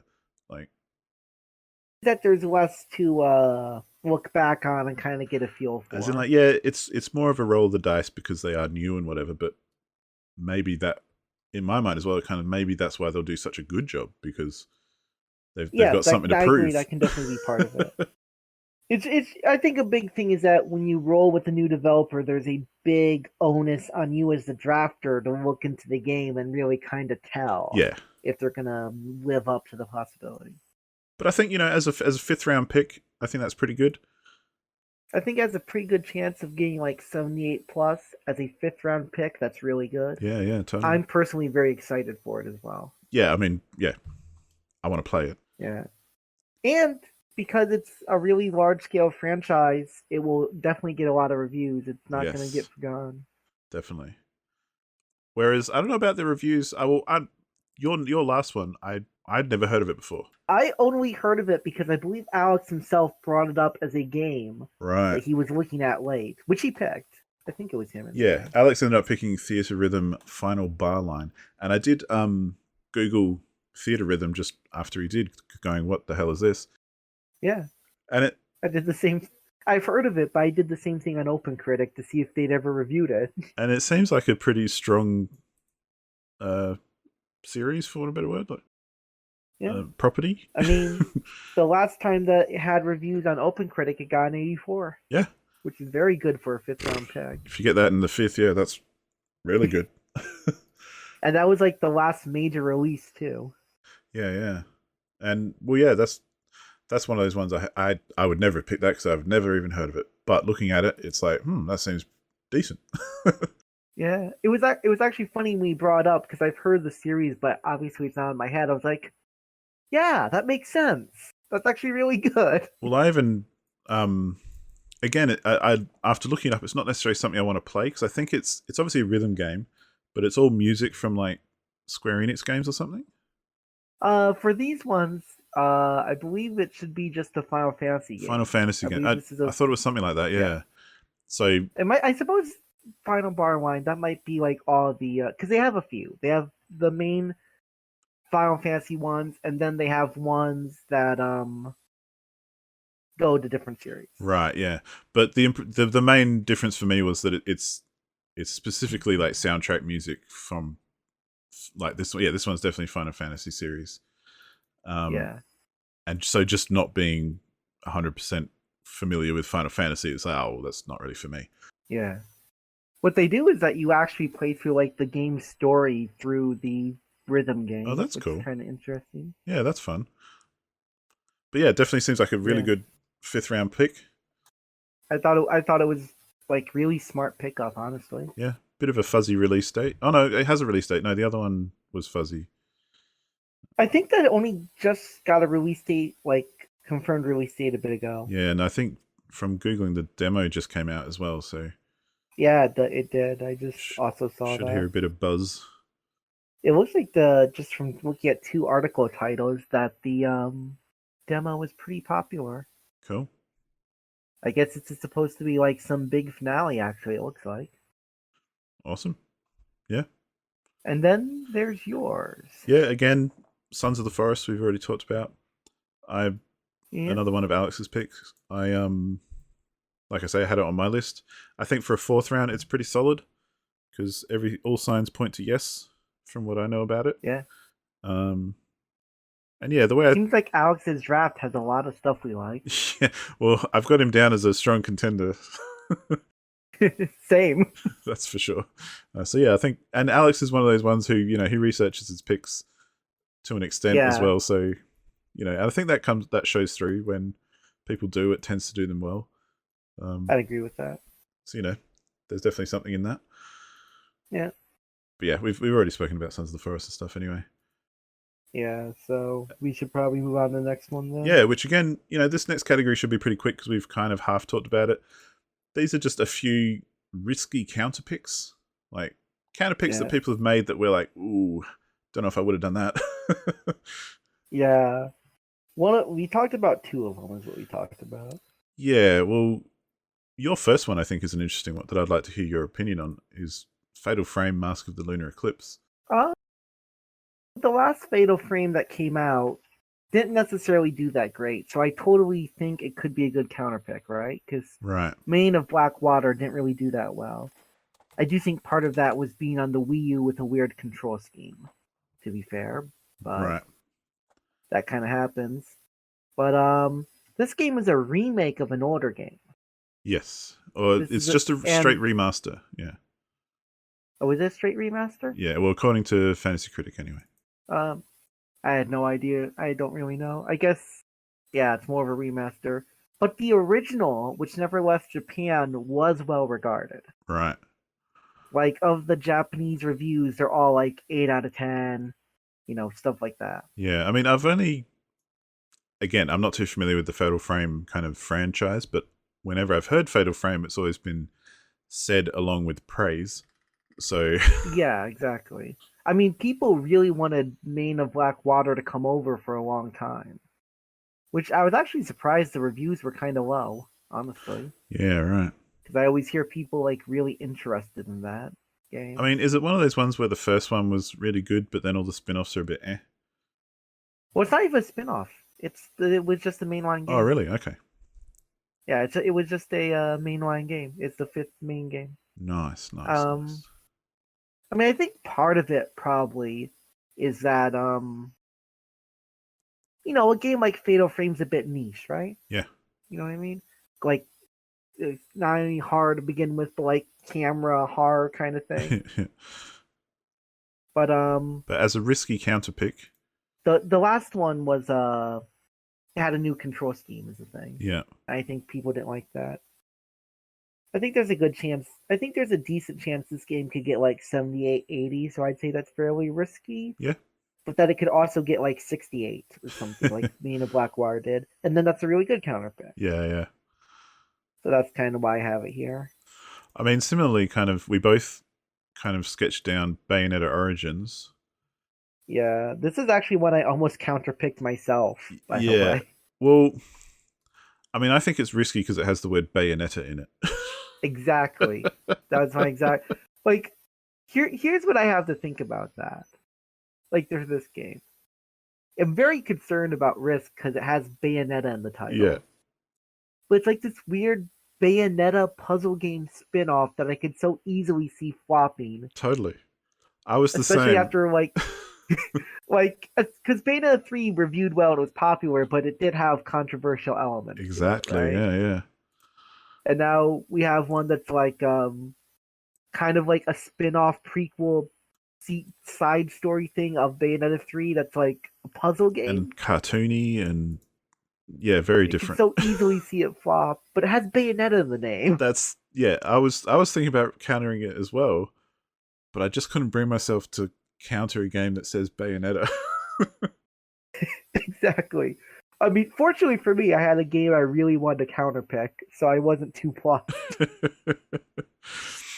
So yeah, yeah. Well, speaking of your counterpick of Dead Island 2, I actually think that's kind of risky because I can, like I said before, I mean, we don't need to go into it heaps, but I can see why you counterpicked it, and I can agree with that too.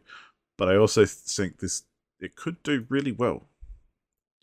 Yeah, I will say I think that the fact that apparently 51% of all drafts counterpicked the game, Yeah, people kind of got that vibe on it. yeah, it was definitely a popular But counterpick. Yeah, but it is like a sequel to a game that did get legs on it as it went on. I'll agree with that much. yeah. So So there is some level of risk.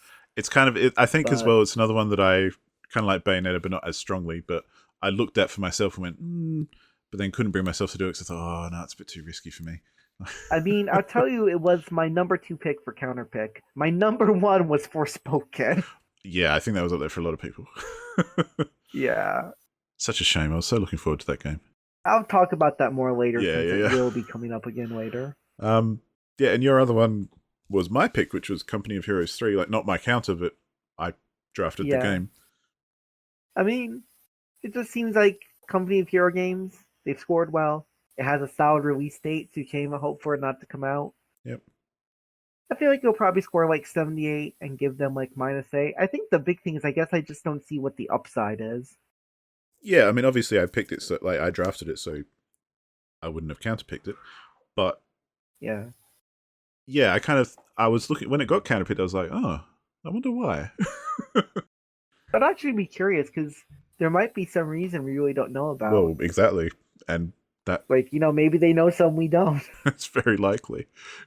Especially because, in my opinion, Clumsy Penguin had a really good draft, too. Well, and that's kind of what worried me as well. Like, yeah, I thought, okay, I know you actually think about things, Clumsy Penguin, so. You're like, oh man, this guy's really got, like, his pulse on things. What if he has the pulse on my pick? I'm like, oh no, what have I done? Oh no, it's going to be Company of Zeros. The other one that I've written down that I thought was a risky counter was SpongeBob SquarePants. Yeah. I can't remember why. This is I don't know why either, honestly. I was thinking if somebody took Dead Island, that's how it happened. I was gonna also counterpick this as an option. I mean, I remember when I looked it up though, there was something about it that I thought, ooh, that well, it might have been because SpongeBob SquarePants even. it's because it's kind of like, again, it's the Bayonetta thing. It's like, because it's SpongeBob, like I'm a little too old for SpongeBob to be, Right. something I grew up with. But from what I understand, it's like ubiquitous with a lot of people who grew up in that kind of era.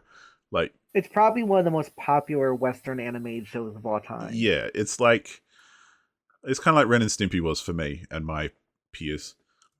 Yeah, and I think it's similar kind of humor and stuff as well. But I do think there is a distinct difference here. But anyway, Bayonetta is a gaming franchise. Yeah. And SpongeBob is more of a licensed game. And there's lots of bad licensed games. But I think it was, again, kind of like a personal perspective. Like, I wouldn't have counterpicked SpongeBob because A, I don't know enough about it, but also B, it's a big name that people were really passionate about and everyone's going to look at, and, who knows? But I mean, it's already out and we know that it's got... I was about to say, it's already out. We can see Nob did well. Yeah, we know it's sitting on a 70, which is kind of the best of both worlds. Right. Right in the middle. Yeah. I mean, there's no downside to that, but no upside either, sadly. But It's the same as if a game didn't come out. yeah. Which, I mean, with a counter pick, you take that. Oh, absolutely. It's a great score, really. Yeah. So, yeah, I think it was one of those ones I thought it was risky, but I'm not surprised if it's not or whatever. Like, it's just I don't know Yeah. anything about it to make any decisions, really. He's just like, what is this? Yeah, I'm like, what's going I on? don't know. Real quick, I actually want to ask you one more question. Yeah. We don't have to do a full list, but I'm actually just curious off the top of your head. Yeah. Is there any game you were surprised didn't get counterpicked? Ooh, let's have a quick little look. I was just thinking of that. Is there any game that you're surprised didn't get counterpicked? I mean, my first instinct is to say no, because when I was looking for counterpicks, I was like, oh, this is a pretty strong year. Yeah. And the handful that I thought would get counterpicks did. Yeah. Like, the Metroid Prime unannounced that got counterpicked. Right. Forspoken got counterpicked. Yeah. Payday, Fatal Frame. Even like Killer Clowns and stuff, which again I think has potential, but it's a good counterpick. I think Killer Clowns will almost certainly not do well critically, but I hope it's a good game. And not to throw Matt under the bus, but I feel like a lot of his picks are games that people will really like, but maybe critically could go either way. Although he's already got an 83 for Space for the Unbound, so yeah, and the other one. And then there's Forspoken, but that's okay. Yeah. Man, that looked like I remember I picked Forspoken last year and ended up dropping it, but it yeah, that's right. because it looked like it had so much potential. Anyway, no. What about you? Is there any that you are surprised didn't get counterpicked? There were two I was kind of surprised didn't get counterpicked. I don't know if they'd be good counterpicks, but I was kind of surprised. Mm-hmm. I was somewhat surprised that nobody took a risk on Stalker 2 because of the fact that it seems like it's so difficult for that to be released right now. That's a good one, and that's one that I heavily considered counterpicking. The biggest worry is obviously if it does come out, there's little doubt it will do well. Yeah, and not to sound cynical, but I think because it's coming from a studio that's been struggling not because of their own fault, because of the war in Ukraine. Yeah. So I think people will very happily get behind it and support it, and I agree with as that. I hope they do, to support these developers who are having a hard time. But yeah, I think that when it comes to scenarios where you can understand why something might not have the best late polish, yeah, a whole ass war is a pretty. I think a lot could be forgiven with that game to still give it really good scores and be really popular. Yeah, I agree, and as it should in my mind as well. Like, I agree with that. Yeah, I agree with that. I mean, Stalker 2, people are really excited for it. Yeah, and I really do hope that it does come out, and mainly for the people involved than anything else. Yeah, I agree. I was kind of surprised Metal Slug Tactics didn't get counterpicked by anyone. Yeah, that would be one I kind of thought of. But again, I don't know enough about Metal Slug series to really... I'm kind of excited for it, but also the developer has had a bunch of flops, so it gives me pause. I think I'm more interested in the idea than what it might be. Yeah. Well, and obviously I'm aware of Metal Slug as, a big series. I've even got a few of their games, I think, just in a bundle. But... I have the Metal Slug Anthology Collection on PSP. It has like the first 6 games in it. Oh, awesome. I've never played it. Yeah, I've never played them as well. I'd like to, but... And then the last one I'll say is I was surprised that nobody considered counterpicking Mina the Howler, just because I think there's such a low chance it comes out this year.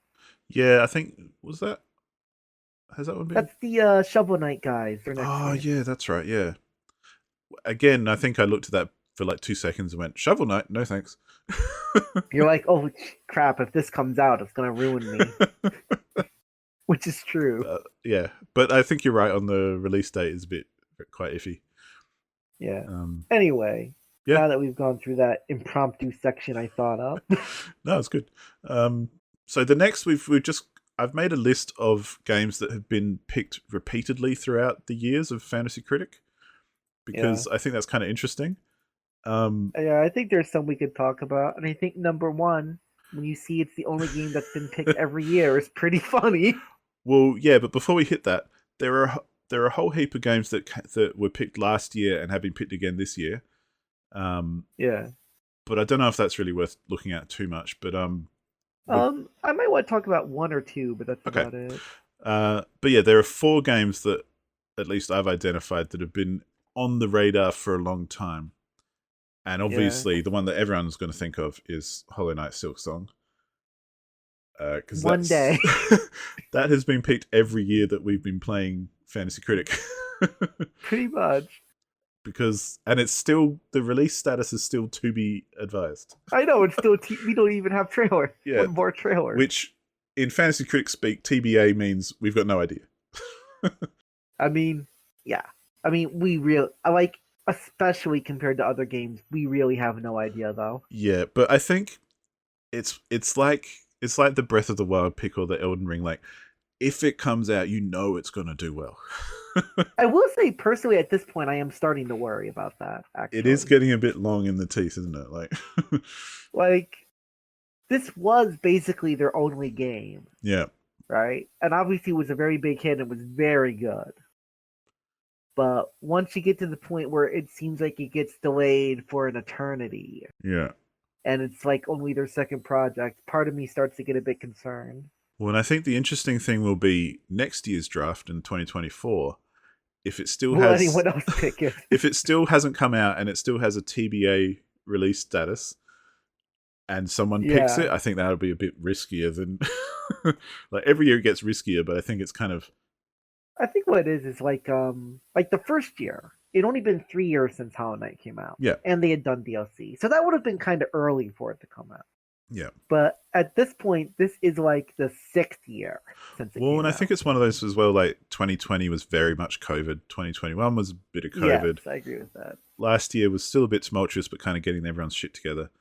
But now we're kind of right, but you'd think by now we'd have at least a kind of a blurry it's the release date. Total silence. Yeah. You think there'd be at least a kind of summer 2023 or something, or whatever. I mean, it doesn't even say 2023. I know. It just says TBA. There's literally no date at all. It's the classic when it's finished. Yeah. And that's cool. I'm all for developers not really announcing things that they're not sure of, but it's kind of like I guess there is Nintendo Life claimed that Team Cherry said it should come out this year or within the next 12 months, but yeah, but that was last June and has not come out in the next 12 months so far. I don't think anyone's going to be surprised if that turns out to not be true. And it looks like they've also filed a trademark for a totally different game too. Yeah, right. But and it's such a who knows game. It's just like you said though. Like if it comes out, it's probably going to be one of the highest scoring games in the whole league that was drafted. Well, put it this way: if we come to draft 2024, and when the draft kicks off, Hollow Knight Silksong has a set release date for like mid-March or something, it's going to get picked, no doubt. I think what would be really scary is if it has a release date that's really late in the year. Yeah, that's what I mean. Like soon, it has to be early, as in like we know it's coming out then. I mean, I think if it has a release date next year, it'll be drafted early no matter what, just because of the upside admittedly. Well, and it has been drafted now 4 years in a row, so. And it was in the first round every time, I believe. Yeah, I don't know about this year though, was it? Yeah, it was. Oh yeah, it was, of course. Yeah, Gemini Jodson got it for their first round this year. Yeah. Which, they're a new player, so maybe they've got a different perspective. I mean, I'll talk about that later because we are going to talk about his whole draft later. So yeah, obviously another one that's been picked a lot is Breath of the Wild 2. Yeah. Didn't get picked last year, interestingly enough. Or maybe it got did, dropped. Actually. It did. It got dropped, I remember. Okay, cool. So it should actually have the second. Yeah. That actually means it's another one that's been drafted every year. Yeah, so that means, every year since we started playing Breath of the Wild 2. I don't think we have anything else to add. It's Breath of the Wild 2. Yeah, and it's got a solid release date, so we're probably not going to see it again. Well, we won't see it again. I believe System Shock was also drafted and dropped last year, wasn't it? I think it might have been, yeah. But that one wasn't in the first year, but definitely 2021. Yeah. And, yeah. I'm very concerned about that game, personally. I think because the time it's taken, it does raise some questions. It raises some questions. The developer history is a bit hit or miss from what I remember. it's got very big shoes to fill to remake the original System Shock. Well, and I think the name System Shock kind of shows why it gets picked so often. Exactly. Or like why it's been picked for 3 years in a row. But I'd yeah, agree because it has. I think my biggest worry is because it has so much name recognition behind it. If it doesn't live up to it, it could really get slammed harder than the normal. precisely. Right? Yeah. Well, and I think because they have been spiritual successes already, like the Bioshock series and Prey and that kind of thing. Like, it will need to live up to the original. It can't deviate because things have already deviated. Right, exactly. So like we already have that. if it, yeah, like if it falters, it won't just falter compared to the original System Shock. There's all these great System Shock inspired games for like 20 years. Yeah, exactly, and they've all been very popular too. Yes, so there's a lot. Of course, that means on the upside, if it does come out and does live up to it, Yeah, very high score. massive. But I think it's very risky. Yeah, and I suppose it does have a March 2023 release date, technically. yeah, so it's a little bit fuzzy, but they've got a window. But Yeah. the other thing hope. for a game like that, which is a remake of such an old classic, is the longer you take, the less people know about it anyway. Because, Yeah, if you remade some game from the 80s, like, a lot of people aren't going to really know it and not care. But, I feel you. There's a shelf life, I think, you can remake really old classics, but it depends how much of a classic System Shock actually is for new players who weren't around when it came out. I do feel like there is one upside. Because there are so many System Shock inspired games. True. That kind of style is still familiar. Yeah. Bioshock, all that. No, that's a good point. So it still kind of is part of the zeitgeist. What'll be really funny is if people start saying it's a Bioshock ripoff. Yeah. Which could happen very easily. Oh, totally. But yeah, I think that'll be an interesting one to see what happens again as one that's been picked many years in a row. And the last one we've got at the time of recording, Advance Wars 1+2 Reboot Camp is being bid on this week. So that's right. By the time this comes out, it's in someone's roster rather, but it didn't get drafted. I would say it didn't get. I think it didn't get drafted because everybody was worried if it would come out for obvious reasons. Yeah, and it's still got that TBA estimated release date. I would say right now, and you're gonna get a little secret here. I am the one who bid on this game. Well, yeah. By the time this comes out, everyone will know. I know. The reason I did is that, from what I can tell, the eShop page for the game was recently updated, and that indicates it will probably come out at some point. Yeah. And there's been other leaks that are suggesting it might finally come out. But again, this is a franchise that just not in my wheelhouse. Yeah, not something I've aware always of. wanted to play them, but I haven't. I mean, it looks good. I like the way it looks. Yeah. I think it'll get a pretty good score. Advance Wars has always kind of been one of those low-key franchises that people like. It was critically successful. Yeah, I remember looking it up a couple of years ago when it was first picked and going, "What the hell is that?" And I mean it's a Nintendo game series, so it's not really something like I've said I think last year, just Nintendo in general is not something I have my finger on the pulse of. But, yeah, that real quick, in a way that you said we worked well together. That's another reason we do, because for the most part, most of my consoles have been Nintendo. Yeah. Well, yeah, and I honestly think that's what makes it interesting if you've got different perspectives. So yeah. But yeah, like my whole life, I've always been much more of a PC gamer, and yeah, for the most part, I've never really had the best PCs to game on. Yeah, so that's been part of it. Oh, and I'm certainly not a master race kind of person. Yeah, because I have consoles as well, and I had like an original Nintendo and Super Nintendo, but didn't play them much. Yeah, and it's all good. All right, but it's just I find drafts, one thing I like about, and we can talk about this later as well, but overall drafts, I think it kind of shows where people's focus is in the gaming world, because it's so they're going to gravitate more towards their knowledge, and there's so much going on that there's so much all of us are not aware of. It just depends on where our attention is. And there's probably 1,000 games released every year. There's always some wild stuff. Yeah, and probably a good chunk of them are decent as well. Yeah, not to go off topic, but I mean, like, Hi-Fi Rush got announced and released the same day and got like Yeah. 90 on OpenCritic. Yeah, exactly. Like, as soon as it dropped, like, every person, every gaming chat I am on Yeah. came to me as like, this game's so good. Yeah. I know, it's all I've seen for the last week or however long. Pretty much. But, But yeah. of other repeat picks, are there any you want to talk about to go at first? I think Redfall is an interesting one because Yeah, I agree. I mean, I picked it last year again, and I either wanted to drop it or I did drop it. I can't remember, but either way, we knew it wasn't coming out eventually.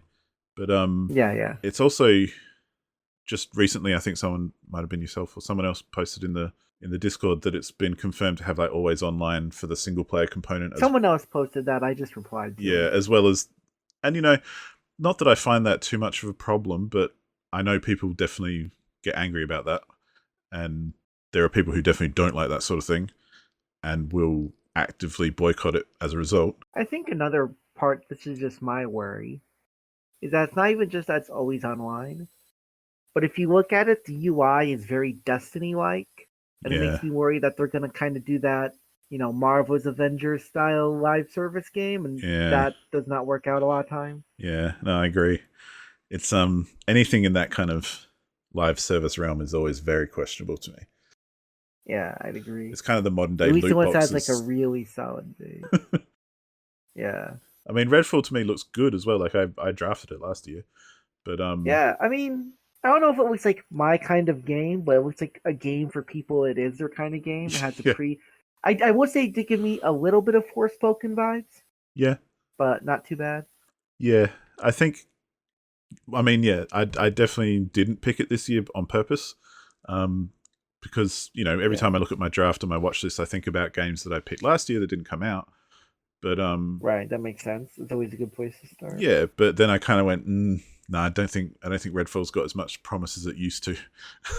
Yeah, it is one of the games that has a decently high counterpick percent too, so it seems like people kind of agree with that. Yeah. But what about yourself? What stood out for you that was picked last year and again this year? Personally, this is kind of what I touched on last year, but I just want to say that because of the fact that kind of got delayed, it kind of gives me more worry. Is Suicide Squad, that game? I'm definitely not brave enough to say anything too much about it because it's Rocksteady. Yeah. But like, it seems like a different style, a different tone. Kind of been delayed a little bit. And I think because one of those games that's just kind of starting to give me bad vibes. It'll be interesting to see how it's received when it comes out, especially after Midnight Suns. Yeah, because even though and after Gotham Knights too, which was kind of like the opposite of Midnight Suns. Midnight Suns and Gotham Knights Midnight Suns got better reception, but Gotham Knights as well, like mixed reception, not so hot. Gotham Knights didn't review too well. People are like, we're not sure about this.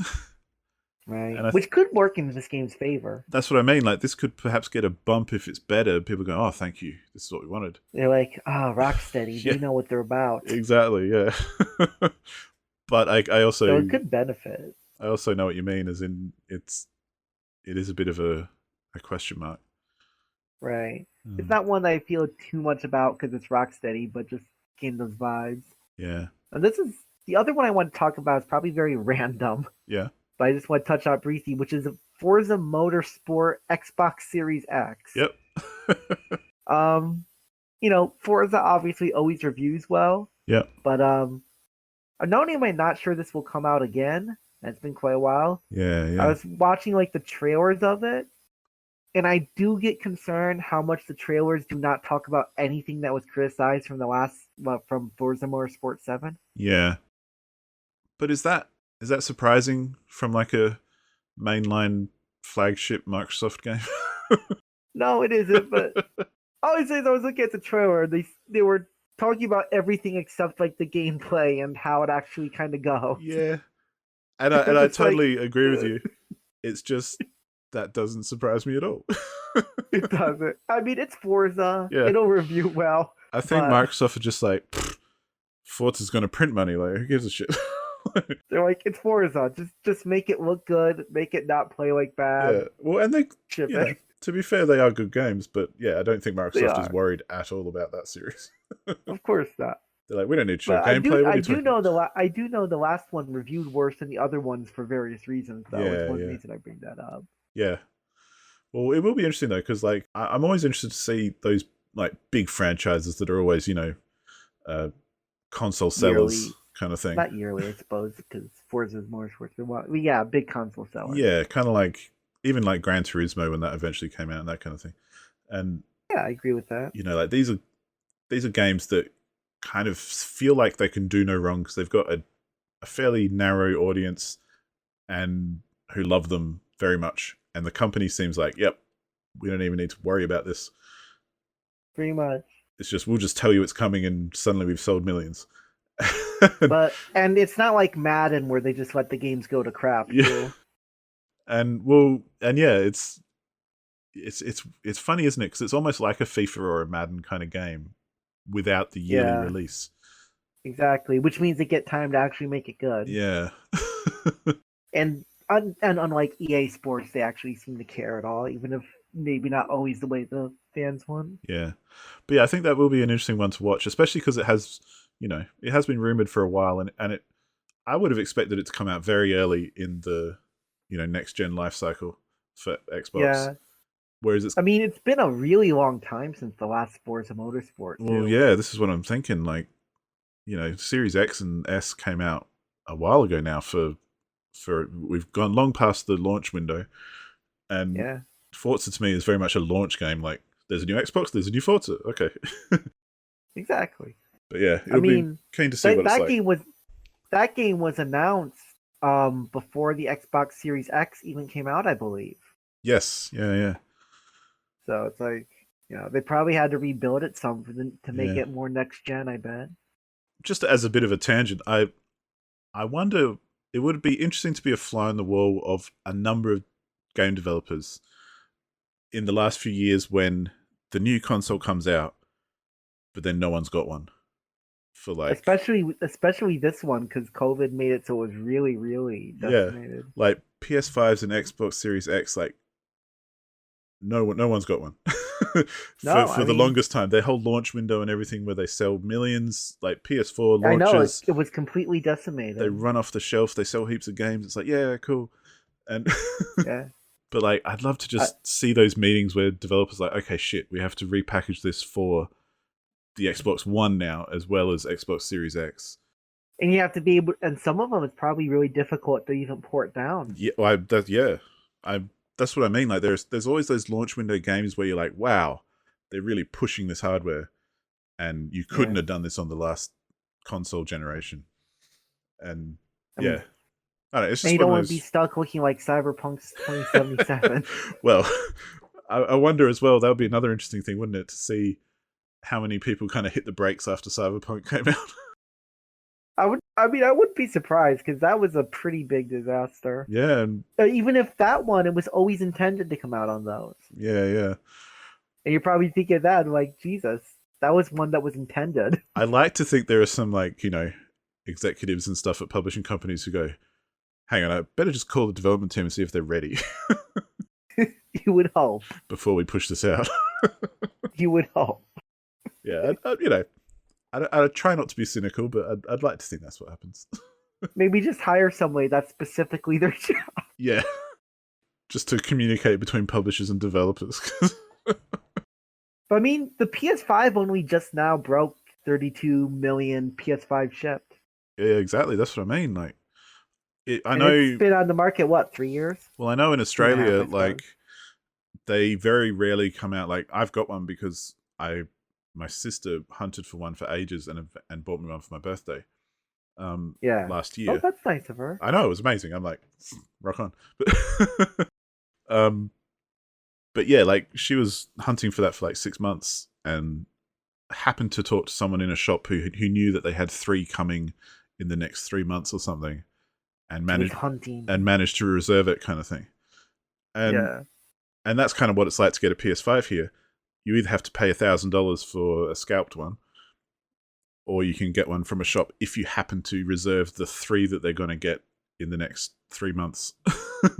I mean, here in America, it's not that bad at this point, but it's still pretty not easy, honestly. Yeah. Well, and that's where what I was getting at was the Xbox Series X has been easier to get here for some reason. Um, the reason for that, I've heard this, is that the Xbox Series X, the chips in it were less affected by the global chip shortage. Oh, okay, that makes sense. So that made it so they can produce them a bit faster. Because it's a bit shitter, is it? Wouldn't surprise me. I bought a Series S anyway because I was like, yeah, cool. That'll do me. Yeah. To play new games and all that kind of stuff, you know. I'll even say personally, real quick, I think this is one reason that a Switch Pro or Switch 2 is not as fast of a priority for Nintendo right now. Yeah. I mean, I always find it, again, a tangent, but whatever. I always find You were good. it's kind of pointless comparing Nintendo to Xbox and Sony because they do their own thing and they do what they do well, and it's very different. Yeah. It's very different to Microsoft and Sony I because agree with that. they're not trying to push the biggest, best, baddest hardware. They try to push like the more. They try to push like alternative hardware stuff, is what it is. Yeah, and it seems like they're more focused on the use case for their hardware as opposed to we've got power. the most teraflops, check us out. Yeah, I'd agree with that. Which is fine. That's what I mean. It's kind of like comparing apples and oranges. And while that's, yes, okay, that's going to split your audience, but that's okay because we've got PlayStations and Xboxes for all that stuff. So it's kind of nice that Nintendo does this other stuff. I'd agree. I think one benefit too is that ultimately Xbox and PlayStation, you can play a lot of the similar games on both. Yeah. So I think one way they benefit is a lot of people buy one of those and then buy a Nintendo console. Yeah, I reckon that would be more common. I was just saying with all the chip shortages and they're seeing the PS5 struggle to get enough units. Yeah. They're probably thinking, if we make a Switch 2, it's just going to go out there and have difficulty getting enough units probably out. Yeah, well, hopefully that's what they... And, well, I think they can, like they can draw out the Switch a lot longer as well because, I mean, as soon as it came out, it was not the best hardware anyway. Right. So, and it came out in the middle of the generation. Yeah, but, like, they've never needed to up their hardware game to bring out new games and software. Yeah. Whereas, yeah, okay, a PlayStation or an Xbox eventually is going to lag way too far behind cheap PCs, basically, right, to be competitive. Whereas a Nintendo is its own kind of thing.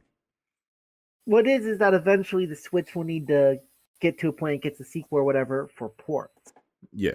Where you can't, you can't have just the indie game supporting you. Yeah, totally. But yeah, anyway. Now that we've gone on our console tangent, might provide some insight to these picks somehow. Well, let's have a look at what's that picks. Ooh. And these are picks that basically other people picked during the draft that we kind of saw and went, oh, what's that?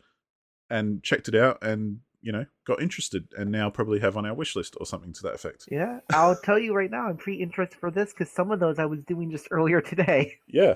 And this is part of what I love about the draft anyway. Just like anything, it's part of what I like about How Long to Beat in general, like with Game of the Month and that kind of thing. I'd agree.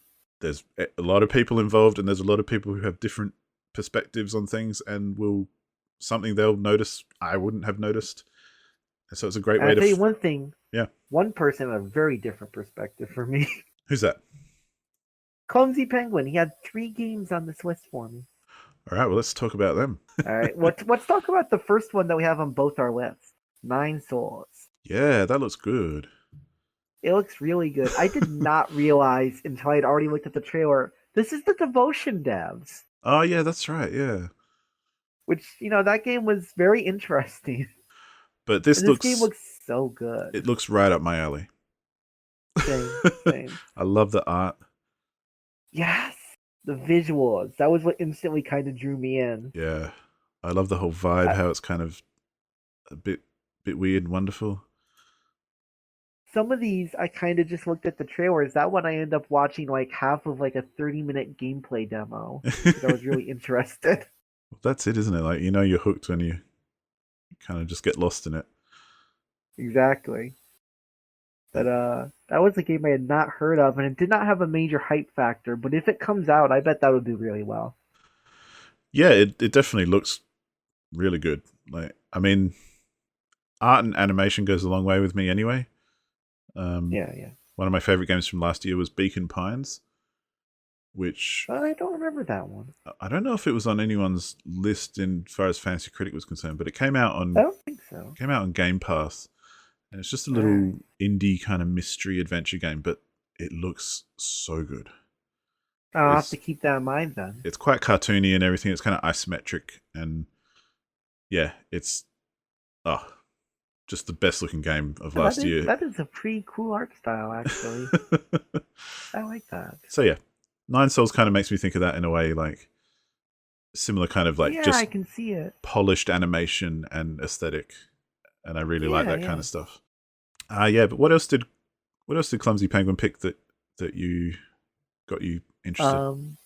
Another one was the Plucky Squire, which I had not heard of before. I have It also sounded not like heard of it. Matt had because he brought it up in an old thing when I was looking for it. Right. I don't really know if I have any special insights, but the trailer was very charming, Yeah. and like the gameplay looked really good. There was a game that reminded me of that I can't remember right now. That was like, this kind of looks like that game, but maybe better. You know what I mean? It's one of those games that maybe didn't make all of the use of its Yeah. abilities, but it's got like it's got like a really nice storybook aesthetic. Yeah. Yeah. And then when they jump off the page, it's kind of got like Goes all 3D and like the recent Link Awakening or Tunic. yeah. Yeah. Kind of reminded me. And I thought that was like a nice way to translate it. I think what looks really cool about it is I don't really understand what's going on half the time when I watch the trailer. Um, like it all looks cool, but I'm like, so how does that actually play? Like from a mechanics kind of perspective. I did kind of wonder about some of the mechanics too, but kind of also remind me of almost like Scribblenauts, but like a 3D adventure game. Yeah, yeah. And to get to the last one, it was Animal Well. It was like the three kind of indie games you picked. Yeah. I don't really know if this one excited me as much as the other ones that had really good pixel art. And the way the developer described the game, because he had in Summer Game Fest, he had like an interview while they did the trailer. Yeah. Made it sound pretty appealing to me. I think this was one I checked out and I thought, oh, that's interesting. But for whatever reason, the graphics just kind of put me off a little. I mean, that's fair. Like, it's very good, don't get me wrong. I'm not speaking on the quality, just on pure taste, really. Like, I get what you mean. It looks like Terraria, basically, to me. I can kind of see that, honestly. Not that that's an insult either, but just yeah. It didn't wow me. Put it that way. It also kind of reminded me. This is gonna sound like a very weird comparison, but like if you use Terraria's graphics kind of to make Gris, if that makes sense. Yeah, I can see that. Yeah, like the way the environments are structured and stuff. Yeah. No, definitely. But those are three games I had never heard of before, and I'm like, wow, these all look really good, and I wish listed them. Yeah, no, I mean that's what I mean, like that, and while it didn't wow me, it still kind of looked at it and went, "Oh, that's interesting. I'll keep an eye on that." Like it just, yeah, there were others I got hooked on a bit sooner. But well, since I started with 3, let's hear some from you. Well, I think Terra Nil is the one that stood out the most for me. Yeah, I almost put Terra Nil on my list too. It just again, it looks like my kind of game, like the kind of game I'll pick up and go, "Yep, I'm enjoying myself." Yeah, it looked pretty too, I thought. Yeah, it's got that nice look about it. It's a kind of city builder colony thing. It kind of reminded me like SimCity in reverse, if that makes sense. Yeah, well, if anyone doesn't know, the premise is basically you're trying to bring back nature to a desolate landscape.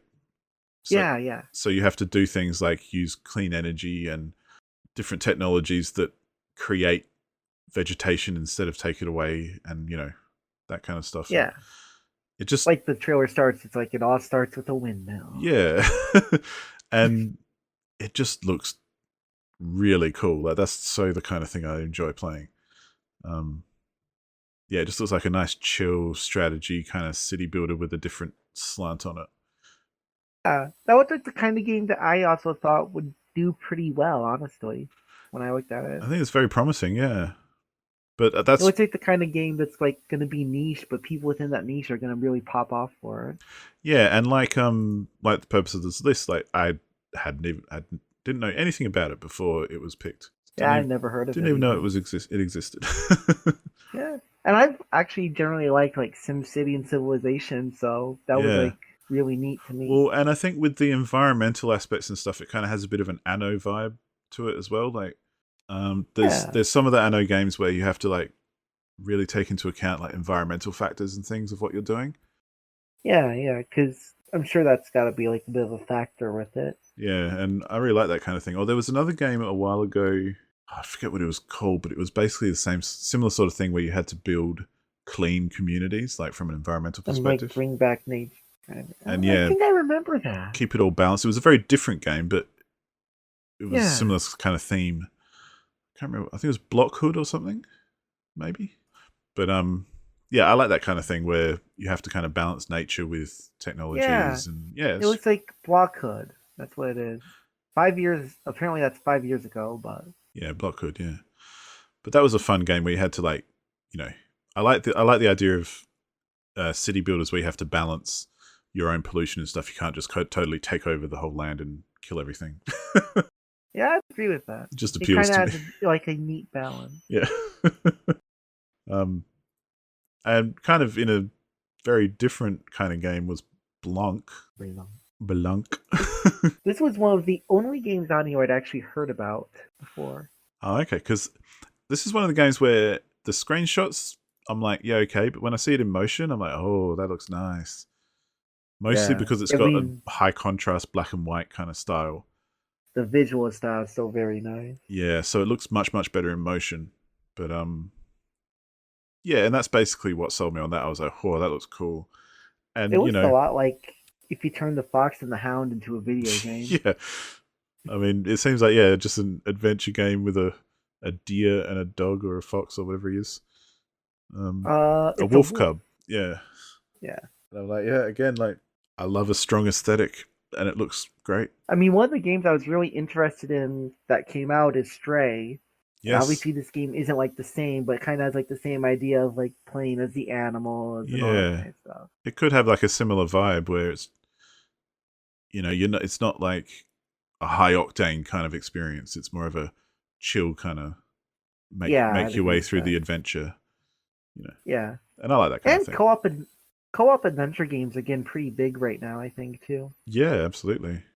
But as a third, my third one that I was excited about was Cocoon, Yeah, which again kind of just looks really like the kind of thing I'd play. I mean, I know it's a broken record to say that all the time, but but it's true. yeah, I mean, this The only thing category is basically all that. yeah, exactly. The only thing I'll say is when I looked at it, like, I really wasn't sure what the gameplay was fully, honestly. Yeah, yeah. Well, it says it's a puzzle platformer, but it's like a 3D isometric kind of thing. Yeah, It I guess what it means, like, at first I was wondering if, at first I thought there was just like one cocoon, and then I guess it was like, a puzzle platformer where you're bringing a whole bunch around. yeah. So like, more so than the gameplay, like I wasn't really sure like what the setting and what was kind of going on was happening. Well, I mean, one of the there are two kind of external things about this game that really hype me up. It's published by Annapurna Interactive, Yeah, who to me are just I like what they do. yeah. I mean, they're very very popular. And I like that they're a publisher who has kind of a theme as an independent kind of little publisher, even though Yeah, they're they remind me a lot of the one big movie publishing place nowadays yeah. that kind of has like the same vibes. But yeah, all their games are like they're a little bit different. They're a little bit weird. They're usually a little bit interesting and innovative and original. Yeah, Even if they're quite simple and small, they still have something about them that just kind of grabs me, and I'm like, oh, that was cool. And this kind of looks like yeah. the same sort of thing. Plus, it's from the lead gameplay designer of Limbo and Inside, Yes, I saw that, and that's very exciting. which I'm like sold. Yeah, So yeah, I was very happy to see this one. This one looks very, very cool. And I'll also say the lead designer part makes me think this game could do pretty dang well. Yeah, yeah. So I'm very excited to see how that goes and eventually play it. Yeah. So yeah, that's another one that stood out. Funny, funny enough, Low dropped in another one of the games that's on my list, which Yeah. we won't get into much because we talked about Uh, already. But looking up games from other people is why I even discovered Lies of P was a thing. yeah, yeah. Well, as we've said, that could be phenomenal. Yes, I love that the way that looks. Yeah. And this one's much smaller, but I also had just not heard of Gunbrella beforehand, Yeah. and it just kind of seemed like like kind of just a basic fun platformer Yeah, I mean kind of thing. that was one that I was debating to talk about as well because I'm definitely interested in seeing what the deal is. Yeah, and I also it's from the Gato Roboto devs, and that was just like a charming little game. Yeah, You know what I yeah. mean? And it's on Devolver, which again kind of gives it a seal of quality, I think. Yeah, Devolver tends to publish pretty good stuff. Yeah, I I would mean, say. like Annapurna and stuff like. There's a few developers who I think they have a good enough kind of quality assurance level to their games where Right. you might not like all of them. Like I don't like all the Devolver games. There are some I don't like, but they're all quality though. I've never had a crap game from them that's I'm just like, well, this is a piece of shit.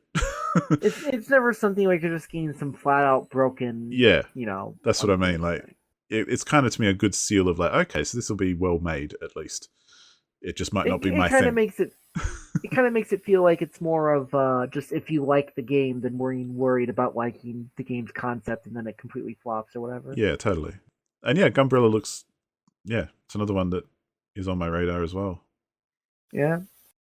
And then the last one on the list is also yours, Yeah, and it Deliver has Us come Mars. out. Now, Deliver Us Mars wasn't such a big question mark for me. It was more, oh, I didn't know that was coming out because I played Deliver Us Yeah. the Moon very recently, which is the prequel to Deliver Us Mars. Oh, I didn't even know it had a prequel. Well, I don't know if they'll be directly linked, but it essentially is, yeah, the sequel to I get what you Deliver mean. Us the Moon. And Deliver Us the Moon was a very kind of, like, you can tell it was an indie game when you played it. It's full 3D, third person kind of game. Very much an exploration kind of mystery game with like a hard sci-fi setting. Right, right. And I really enjoyed Deliver Us the Moon, so I'm very excited to see Deliver Us Mars because when I did check it out after seeing it being picked, I was like, oh, cool. It hasn't scored very well, but Yeah. to be fair, I don't think Deliver Us the Moon would have scored very well either. No, Deliver Us the Moon only had a 74, so that Yeah, if and you I think enjoyed the first, it doesn't tell you much about the second. that might be a bit generous having played the game. Like, Yeah. I really enjoyed it, but it's a little bit janky. It's not, you can, Another thing, real quick, is Deliver Us Mars. It's only the pre-release reviews, so there's not many of them right now. yeah, but I think around a 70-ish would be fair for if it was the previous game anyway. Yeah, Deliver Us Mars looks like it's bigger and better than the first game, obviously. Like, they've obviously upped the ante. but the question is if they smoothed it out. Yeah, like, I could see that it could still be a little bit limit. That's what I mean. I hesitate saying janky because it's more you can tell the limitations of it being a small studio. Right, I get what you mean. Those sorts of games where they're well made, but you can tell that, okay, these animations aren't quite as polished as they could be. They don't get that AAA polish, that Yeah, AAA look because yeah, they're not and AAA. it's all fair enough and it's fine and you still enjoy the game kind of thing. But you can see, Yeah, I yeah, get I you. see why this wouldn't review so well or whatever. But it's still I worth feel checking you. out. So that's my view on that's why I'm interested in Deliver Us Mars because I enjoyed the other game and I kind of want to see what happens next. I mean, that sounds like a good reason to me. But I also wasn't aware that it was coming out, so nuts to I me, mean, I that's guess. another thing that you can learn. You forget about these games or don't know some random game is getting a sequel, Yeah. and then some fan of them drafts it, and you're like, oh, hey. So yeah, that was the last one for me that kind of stood out. But having said that, I mean we've limited it for the sake of brevity, but there are so many games that people pick that I kind of check out the games that everyone picks, Yeah, I try to too. especially if I haven't Oh, heard of them. I'd say the biggest thing every year is that people pop up with these interesting indie games I've just never heard of until you Yeah, mentioned them. and that's just a really fun part of the draft for me. Like, and I hope for everybody as well, because it's just cool. As a fan of games, like as a game player, Yeah, yeah. I'm like, man, there's so many cool stuff here, so many cool titles here that I hope I get to play, even if Like it means so and so beats me. yeah, I agree with that. I mean, just it's just a good way to learn more about the gaming landscape through, fun little competition. Yeah, totally. I'll actually say really quick, this isn't a draft game, so I didn't put it on here. Yeah, But Season, A Letter to the Future, which is also an R2D2 game. I never heard of this game before. I still have But not heard of it really. well, I checked it out because R2D2 drafted it and it's done fairly well. And that looks like really interesting basis for it. Looks like this really interesting adventure game. Oh, With this is on my wish it's like list. yeah, it's like in Indonesia, which is not a very well explored Yeah. area. Um just in general, I was like, wow, this actually looks really sick. Well, our next stuff that we can talk about is basically games that have been picked up since the draft, seeing as we're recording this a little bit after the fact. And Yeah, we've had just a little month delay. we've had a few weeks of games being picked up, Yeah. which we can go through very quickly. The first one was The Last Case of Benedict Fox. Again, I don't know it. It was one of the ones I looked up the trailer for. It looks pretty neat. I guess it's like this game where there's a detective who has a demon kind of like contracted to him, and he's going through this haunted mansion, and eventually he starts going through like his father's memories, solving some case. It looks really cool. It does. I did think maybe the combat looked a little bit off, but like the rest of it looked really cool. Yeah, You know what I mean? it's got that cool kind of 2.5D feel about it. Yeah, I'd agree. Like that 2.5D. It's got some really cool shots, like the start of the one trailer. Yeah. Looks really cool. Yeah, interesting. Yeah, I hadn't heard of that before as well. Neither had I. But then we had Season, A Letter to the Future, which we just mentioned as well. Yeah. That looks cool. Yeah. Kerbal Space Program 2, which actually was drafted last year. Yeah, that's another repeat now. Although, even though it didn't make the draft, it still got picked up again. And really quickly, too, first week. Well, and I think, the big risk for this is it coming out again? But yeah, Caffrell picked it up, it and still has a TBA even. Yeah, like if it had a date, I'd be like, yeah, I think it would have got drafted if it had a date. Actually, it would have, because the last one got an 80, and it's that kind of game I think people in How Long to Beat will enjoy, right? And interestingly enough, I think even though it's been a while of development, I feel like Kerbal Space Program can kind of not be criticized too much for that. Like, as in, it's not going to people aren't going to think much less of it if it does take a while. I agree with that. I don't think people are dying on the edge of Kerbal Space Program 2. One thing real quick that might benefit or might hurt this game. So it doesn't have a release date, right? Yeah. But it has an early access date of February 24th. Ah, interesting. And since we're letting that score this year, as I recall, that gives it more of a solid chance to actually score. Yeah, but that's a very good point. It might be more rough.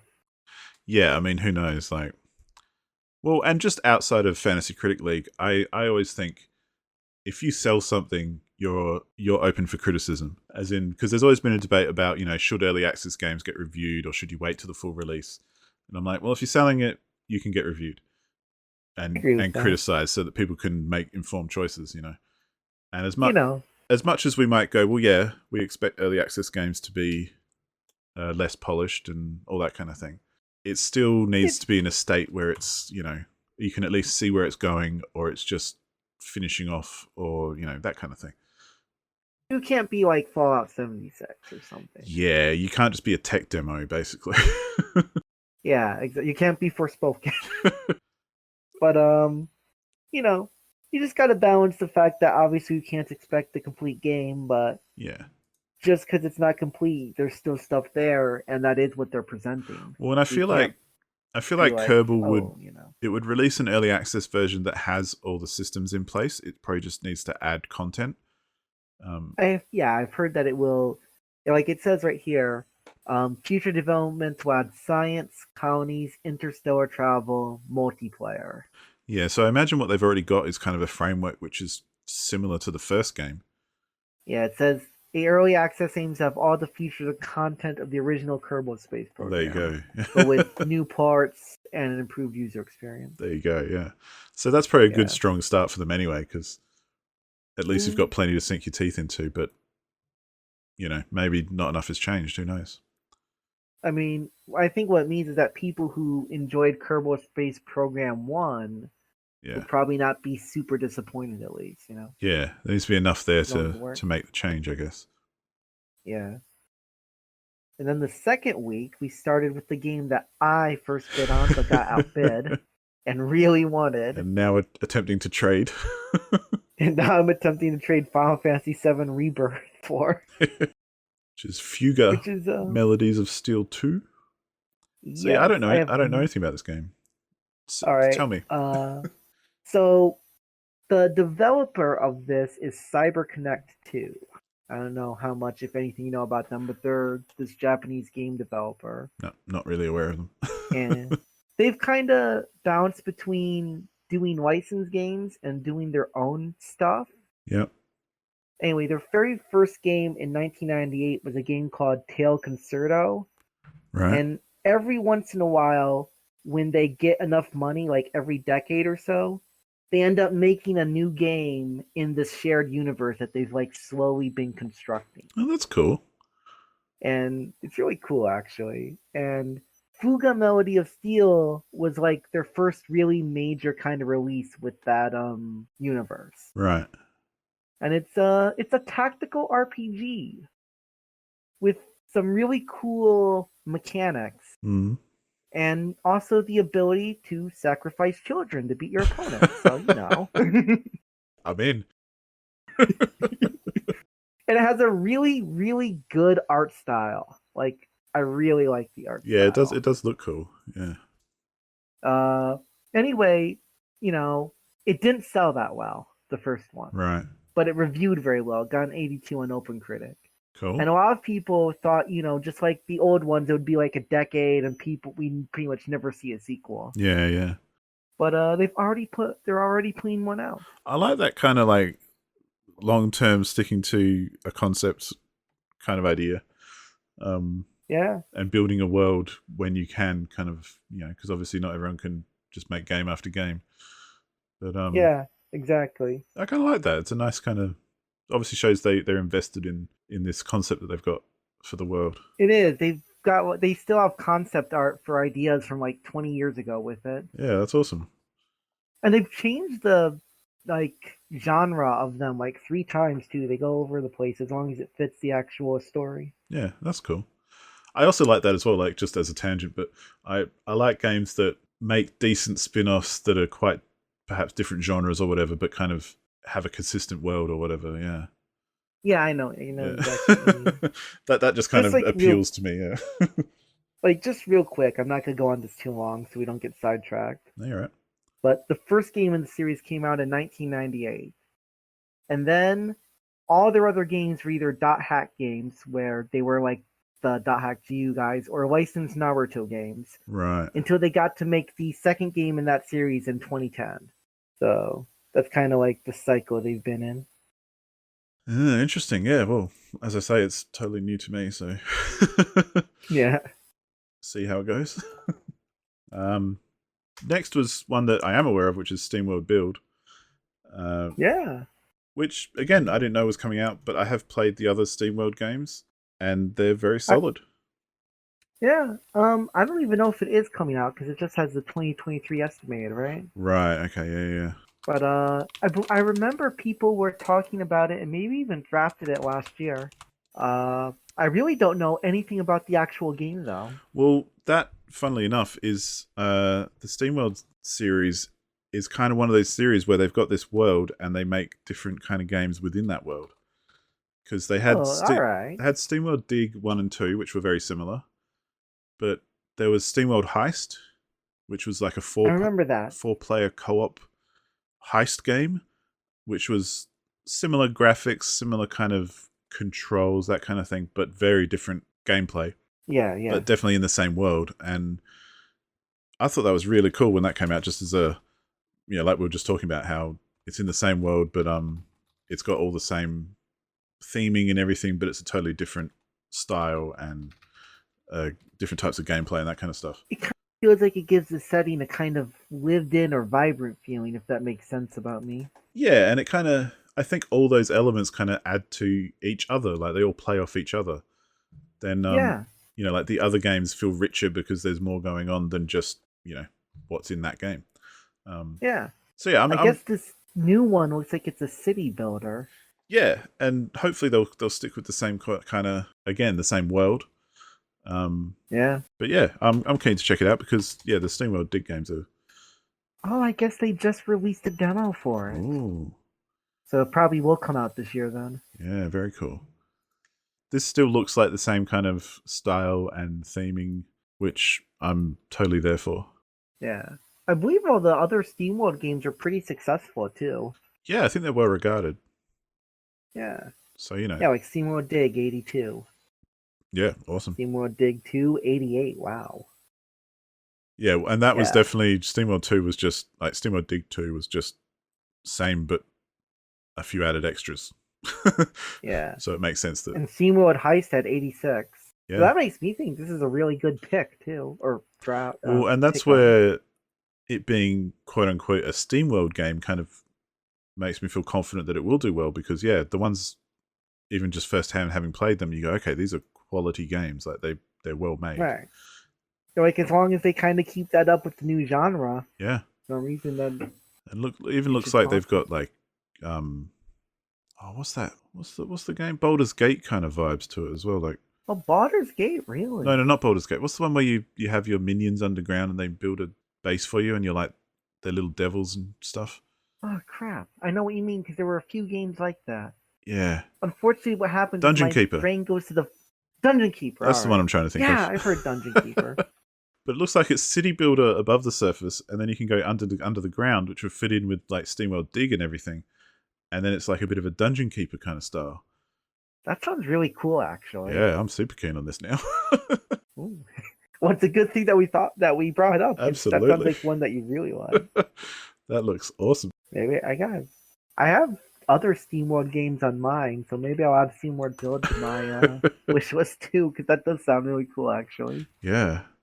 The next one that got picked up was Planet Luna, which again I know nothing about. Is it Luna? I thought it was Lana. Luna. I don't know. It's probably Lana.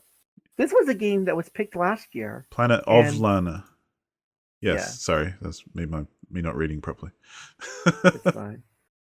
This is a game I was really interested by the trailer last year, and it got picked. I remember. Yeah, I mean, again, it looks. I've already got it on my wish list. It looks beautiful. It looks nice. I guess the only thing is that I feel like after that trailer, I heard nothing about it. Yeah. Although I guess looking at it, there was some kind of hands-on gameplay for IGN and stuff about 5 months ago. Right. Well, and so that's promising for it to come out then. Their latest trailer has a lot of gameplay kind of looking stuff in it, which is good. Oh yeah, you're right. Here it is. Gameplay trailer. Game.com. Yeah. It looks like an inside kind of side-scrolling puzzle mystery, weird, surreal kind of thing. Yeah. I mean, that makes me think this is probably going to be a good pickup. Because my first thought is I wondered if it would come out, but with all this info, that makes me think it will. Well, it's still on Steam. It says Q2 2023, so it's still a little bit vague. Nice and early. Yeah. It gives it time where if it does get delayed, you can, you know, kind of get pushed back without just falling out of the year. Well, and I think that's an interesting thing with a lot of smaller games as well. Like they won't settle on a definite date until they know a definite date. Like they won't plan too far ahead for that. For it makes sense obvious because you have reasons. to deal with different publishers and stuff. Yeah, they're I just think indies are more likely to want to get the game done rather than recover their investment as quickly. I'm sure they all want to recover their investment, but you know what I mean. It's a lot different when you're spending $250 million compared to the price of an and indie you've got a game board kind of thing. directors and investors and stuff. Exactly. But yeah. Otherwise, you might end up like our team bankruptcy done quick. I love Matt's picks, and the fact he picked up Peppa Pig World Adventures, which we discussed earlier. We did, but is I great. still find it hilarious. At first, I'm like, Peppa Pig. Like, at first when I saw that, I was like, wow, this is probably like counter pick bait. And I looked it up. I'm like, what the heck? The actual Peppa Pig games were good? Yeah, and good on you, Matt, for doing your research. Like, obviously he had a look and went, hey, it's going to be worth it. Yeah, exactly. I would have never guessed Peppa Pig World Adventures. I hope it works out, honestly, because it's just such a great pick. Yeah. Well, I love it because it's obviously the kind of game that, I don't know, part of the reason I like Matt's picks is because I feel like he wants to play them all anyway. Yeah. And I was about to say it's the kind of game that is more for kids and probably none of us will end up playing. But I reckon Matt could play it. But, I mean, who knows? Maybe this Peppa Pig game is more hardcore than we think. Well, precisely. Maybe we're all missing out on something. Yep, and then this week, as we record, the bids are up, but they haven't been resolved. But someone will have these at the end of this week. One of them being Advance Wars 1 and 2 Reboot Camp, which we talked about earlier. Yeah. Which I put up. Yeah, which hopefully you'll have by the end of the week. I suspect I'll get outbid personally, but we'll see. I think because it has been bid on before, I think you might have some competition, yeah. Exactly. And it does seem, the more I learn about it after last year and this year, it does seem like it's a pretty solid kind of game to get into. Yeah. If you like tactical RPGs, it's pretty good. The next one is Redemption Reapers. Yep. Which is a tactical RPG, and which is also one I bid on. Oh, really? Yes. You can speak on it then, because I don't know anything about this either. Well, you know what's really funny is I did not know anything about it until earlier today. Right. But I was looking through all the games, right, people had done, right? Yeah. And it kind of made me interested in what games were available, because I felt like it was kind of thin. Yeah. Like, I just clicked this game on a whim, and I saw the cover art on the Fantasy Critic, and it looked good. Yep. Do you remember a game that came out, I believe, last year called Ender Lilies? Oh, vaguely. It was like a 2D Metroidvania with like this kind of cool gothic art style. Yeah. It scored very well too. Oh, that's right. It's got that, Quietus of the Nights. Yeah, it's very similar. It's the same company as well, isn't it? Same publisher. Well, it's not just that; it's the same developers. Okay. When AdGlobe. Yeah. When I clicked it, I was like, "Oh, this is," because I thought this game was really cool. I was like, "Oh, this is the same developers." Yeah. And then I looked up a trailer, and it honestly looks pretty sick. Yeah, I'm just looking at it now, and it looks very interesting. It's like, okay, so it came from these guys who just put out 85 games that I thought looked like really cool. Yeah. And it looks really cool, and no one's ever heard of it. I've got a bid on it. Especially because it comes out in like 2 weeks, 3 weeks, 22nd. Well, yeah, I mean, the odd thing is on Steam it still just says February. Well, on here at least it says February 22nd. If it says it on Fantasy Critic, then it's probably more accurate. Yeah. Might be maybe that's PC release and Steam will come later or something. Again, another one that I didn't know about that looks interesting. Same. And the last one that's still up for bids is Sam & Max The Devil's Playhouse Remastered, which we will say I did not bid on. This is not one of yours, okay? It's not a week of Froy. It's not literally only me. But yeah, I mean, the Sam & Max games, I like them. I've been playing through them slowly over the years. But I've heard they're really good. I've never actually played one. But they're very, like, the newer kind of Telltale ones are faithful enough to the old kind of Sam Max Hit the Road point and click, as in the puzzles are very much moon logic. Like, they make no sense. You just kind of got to figure it out. And Galaxy Brain. Yeah, and they're very creative and original, and there's a lot of comedy in there that, kind of hit or miss depending on your sense of humor. But and these ones are they're kind of like targeted for kids, but edgy, if that makes sense. Edgy kid. Yes, it does actually. It absolutely does. Like, it is kid friendly, but maybe an older kid, not a younger kid. I get what you mean. The kid who wants to be older than he is, kind of kid. Yeah, who can, if someone gets smacked in the head as a joke, they're like, that's okay. They're not going to think, I need to go smack people in the head now. Yeah, I feel you. I mean, Sam and Max usually reviews well. Yeah. So I feel like as long as this comes out, it's probably a good pickup, right? Yeah, and like the Devil's Playhouse, like it was an episodic series, I think. It was. Yeah. It was and so like just a straight remaster of that would be welcome, I think, because it is a bit long in the tooth these days. But yeah, I think it'll include all the stuff, I imagine, obviously. Yeah, and I think it's a good pickup. Yeah. I wonder who drafted it. Or is bidding on it. Well, we'll find out. Yeah, we'll also find out if you end up with your 2 bids. Yeah. R2's already said he's going to pop $20 on it on Advance Wars. We'll see if he actually does. Could be bluffing to get me to bid 21. Yeah, exactly. But trying to bleed your budget. The mind games, man. Yeah. They're bringing it to the house.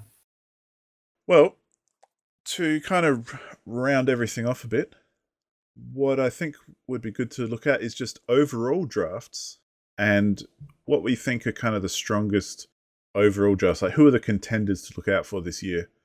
Yeah, who do we think are the early people who are, in that winning position? Who are we a bit worried about? And there's a couple that we've both picked, which I think is interesting. Yes. So let's talk about them first. Let's start with Alex. Yeah, I mean, Alex 5101 with Fine TM. He's obviously a previous winner of the league in 2021. Yeah, I think also he did pretty well the other years too. He's been pretty consistent. He might have come second last year. Yeah. Yeah. So this is definitely a contender regardless. Yeah. Someone to watch, no matter what he's picked this year. Yeah. But, and I liked most of his picks.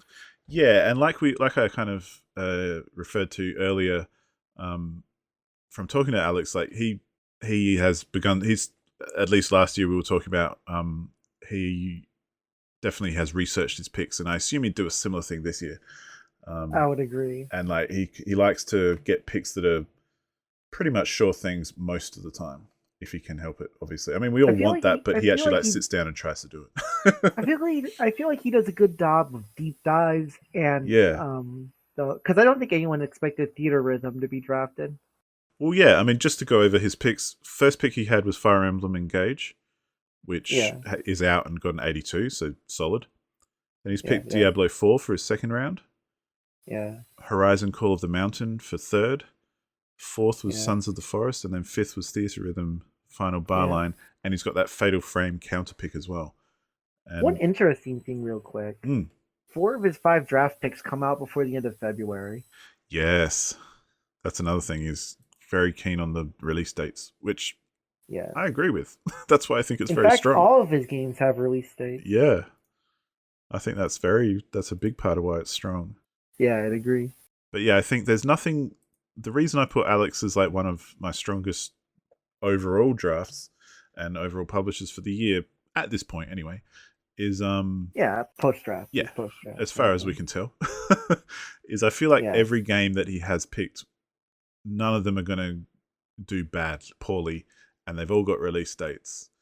And even something like Diablo 4, which we haven't really discussed, but obviously that was actually the one I did want to discuss too. Well, and I was going to say, like, there's obviously Diablo 3 had a very rocky start, but still did quite well regardless. It did, and it reviewed well. Yeah. But I will say, with Blizzard's current state and what this game has gone through in terms of development, I'm rather worried about it. Yeah. Personally. I mean, not enough that I'd like counter it or anything crazy like that, but yeah, that would be a risky counter, I think. Yeah, a bit. I mean, see, the thing though, there's kind of like, I mean, I think they're wearing it thin, but Blizzard have this kind of armor where, kind of like plot armor, where they release something and everybody plays it and loves it, and then kind of after the fact they kind of go, actually, that was a bit shit. Yeah. like Overwatch 2, where there's all I mean, the... Overwatch 2, I think, kind of just released to a bit of a flop to begin with. Well, as it should have. They didn't really make another game. They just kind of repeated the same thing. But that's a It was whole other basically just a discussion. big update. Yeah, it's a patch that they should have released. Like, don't get me wrong, I hate that release. But I mean, it didn't do that hot either. It only got like 79. yeah, which to me is very good for a patch that should have been a game that should have been a patch. That's fair. That's fair too. But yeah, Blizzard have this kind of like, golden child aspect because, they made StarCraft, they made Diablo, blah blah blah. Yeah. But I feel like they have a long history. they are wearing it a little thin as of late, and with all the acquisitions that have been going on and stuff, with like them being part of Activision now and all this kind of thing. Yeah. I feel like people are way more critical of them these days than they might have been beforehand. I'd agree with that. They're at kind of not quite the nadir of the critical stuff. That'd probably be like a year or two ago, but pretty close. Yeah. I kind of feel like they're not going to get away with much, put it that way, with Diablo 4. Like, yeah, and one of my worries with the game is that the director, the lead game designer, yeah. and then the interim co-lead all got fired because of the lawsuit. Yeah, that's never a good sign, is it? Like, the reason this game is available in 2023 is because the employee turnover was so bad they had to delay it a full year. Yeah. So that's kind of my worry with the game. True. Very valid, very valid. Of course, the flip side is just basically every Diablo game ever has done well critically. Yeah. And I hope it is and will be a very good game. But yeah, there's definitely a lot of worries. Yeah. But another thing, but it doesn't. One thing it has working in its favor is that the last Diablo game was Diablo Immortal, which was the really heated phone game. Yeah. So all the Diablo fans are gonna flock to an actual Diablo game and be like, "This is what we wanted all along." Yeah, I think. And that's where I feel like when there's that kind of hype for stuff, small missteps can be forgiven, and people will look over them.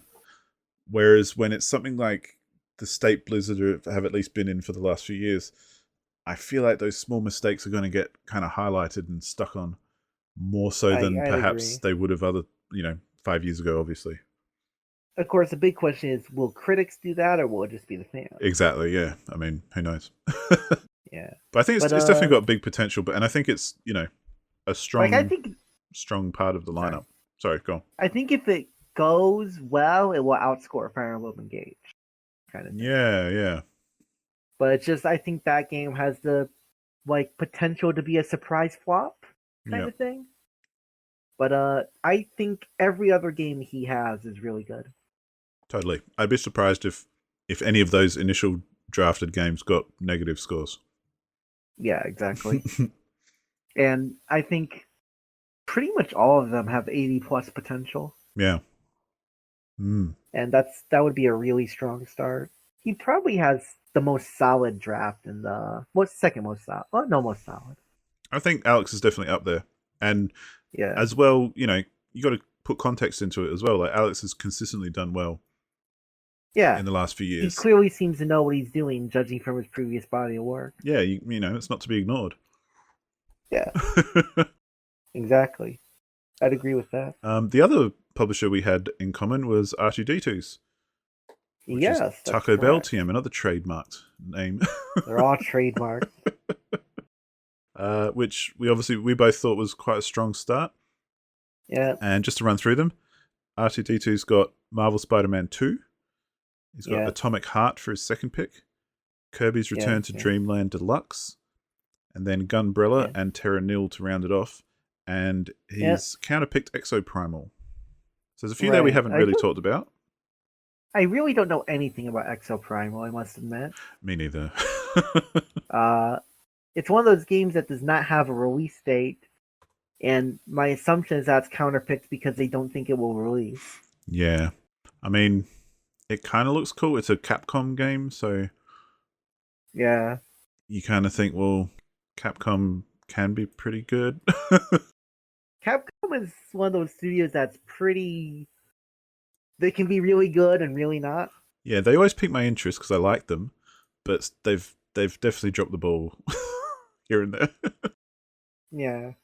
I'm interested in Exoprimal, but yeah, I think it would be a bit of a not coming out kind of Yeah. counter. And if it does come out, it's not like a slam dunk. It's not one of those ones where you know you're going to get screwed, right? Yeah, I mean, it looks a little bit like Anthem in the trailer, like dudes getting into mech Yeah. suits and stuff. So And Anthem was not ideal. yeah, I mean, No, it's probably that's completely different. Don't get me wrong, but true, but sometimes you get the yeah, it vibe. gave me those vibes.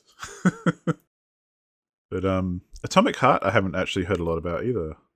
Me either. I kind of looked it up briefly. It looks like it's another kind of I shooter. know it's pretty hyped. Like I've definitely seen it around a lot. Yeah, I've heard of it before. maybe because it's coming out soon, so I've seen it. Yeah, pushed a lot. the advertising brands I up. think it's coming out on Game Pass as well, so I've probably seen it on there. That's true. I Um, mean, it's kind of got like that cinematic shooter kind of vibe. It yeah, kind of reminded me of BioShock in a yeah. way. I mean, this was one that definitely piqued my interest. Like, I was kind of like, why don't I know more about this? Yeah. Because it does look like it's got a lot of potential. Yeah. The only thing I perhaps gives me pause is it kind of does look like it might have fairly generic kind of gameplay. Yeah. I mean, like I said, kind of like Bioshock, you'd also kind of Yeah. maybe almost like a Bioshock Infinite. And Bioshock Infinite was not, I think most people would say, the finest moment of Bioshock's gameplay. Well, and it might not be a bad thing, but I feel like it might just be like the latest next gen-y version of that kind of thing. Right. It might not. Like how there's Yeah. always the next one of those kind of games. I know exactly Yeah, what you mean. which I'm a fan of as well. So I mean, it's one of those things where as long as you enjoy those games, it's good that you kind of get to eat every few years. You know what I yeah, mean? but critically, not so sure how it'll go. But yeah, And the developer, from what I can tell, has not developed any games before. But yeah, it definitely looks interesting and cool. I'm keen to. Well, I mean, if it's on Game Pass, I'll definitely be trying it out. So I'd say it looks really good considering it looks like it's an indie game. yeah, Not well, like it's got AAA. Focus Entertainment. I find who's publishing it. They tend to be kind of like that double A kind of level these days. Yeah, I can see it. Like they do publish some really big games that are not blockbusters, but the next step down. And this Yeah. looks like it could fit in that kind of realm. I mean, yeah. Actually, now that you mention it, this does feel a lot like a double A kind of game. Yeah, I mean, It's definitely no like indie, but it's a bit below those triple A's. yeah, like it looks high quality and everything, but different enough to not just be the next Call of Duty kind of thing. Yeah, and I'm glad because Which is good. I Yeah, feel like the double A market kind of died for a while, and I'm glad to see some of those games feel like they're thriving more. yeah, and I'm always for a new IP, even if it's got similar kind of gameplay ideas. Yeah, I like a new world to discover and mess about in. I mean, you can only play the old games that you've done so many times before it gets old, right? Yeah, yeah. So hopefully this will have enough new that it's interesting. Yeah. I'd also say, like Spider-Man 2 and Kirby Return to Dreamland feel like a really strong 1-2 punch to hold it up, right? Yeah, I think that as a top three, I think it's a pretty solid kind of start to R2D2's draft. Yeah. Then you got like the high value indie games at the bottom. Yeah, like some really interesting indie games with good publishers, and yeah, they look like they'll be pretty solid. So definitely Yeah. good fourth and fifth rounds. and obviously it's not part of the draft, but I'd also say R2D2's pickups have been quite good too. Well, as we've already talked about, SteamWorld Build looks pretty solid, and Season 11 to the Future is already out and has got a 78. Yeah, So that's pretty good for a So- pickup.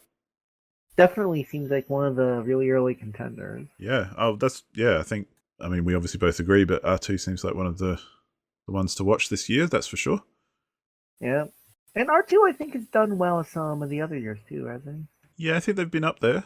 Yeah, like last year we got third. Yeah. So So now we get to the ones we didn't agree on. who'd you like to talk about? The one I want to talk about first is Clumsy Penguin, personally. Yep. because I feel like aside from their counter pick, you start with Legend of Zelda: Tears of the Kingdom, which is the game to have. It gives them Yeah. like a huge, starting point. That's a 90s. Yeah. And then like a Dragon Gaiden, like Yakuza games usually review well. Yeah, that was on my list for sure. Yeah. This seems like it should be a pretty solid, fun, short little game. Mm-hmm. And then the rest of them are kind of these indies, but I think they all look really good. Yeah. And most of them have like publishers behind them and stuff, you know what I mean? I mean, I do agree. I think Clumsy's definitely up there. Yeah. The reason I didn't put them as high as you put them is probably because of those last 3 picks of the Plucky Squire, Nine Souls, and Animal Well.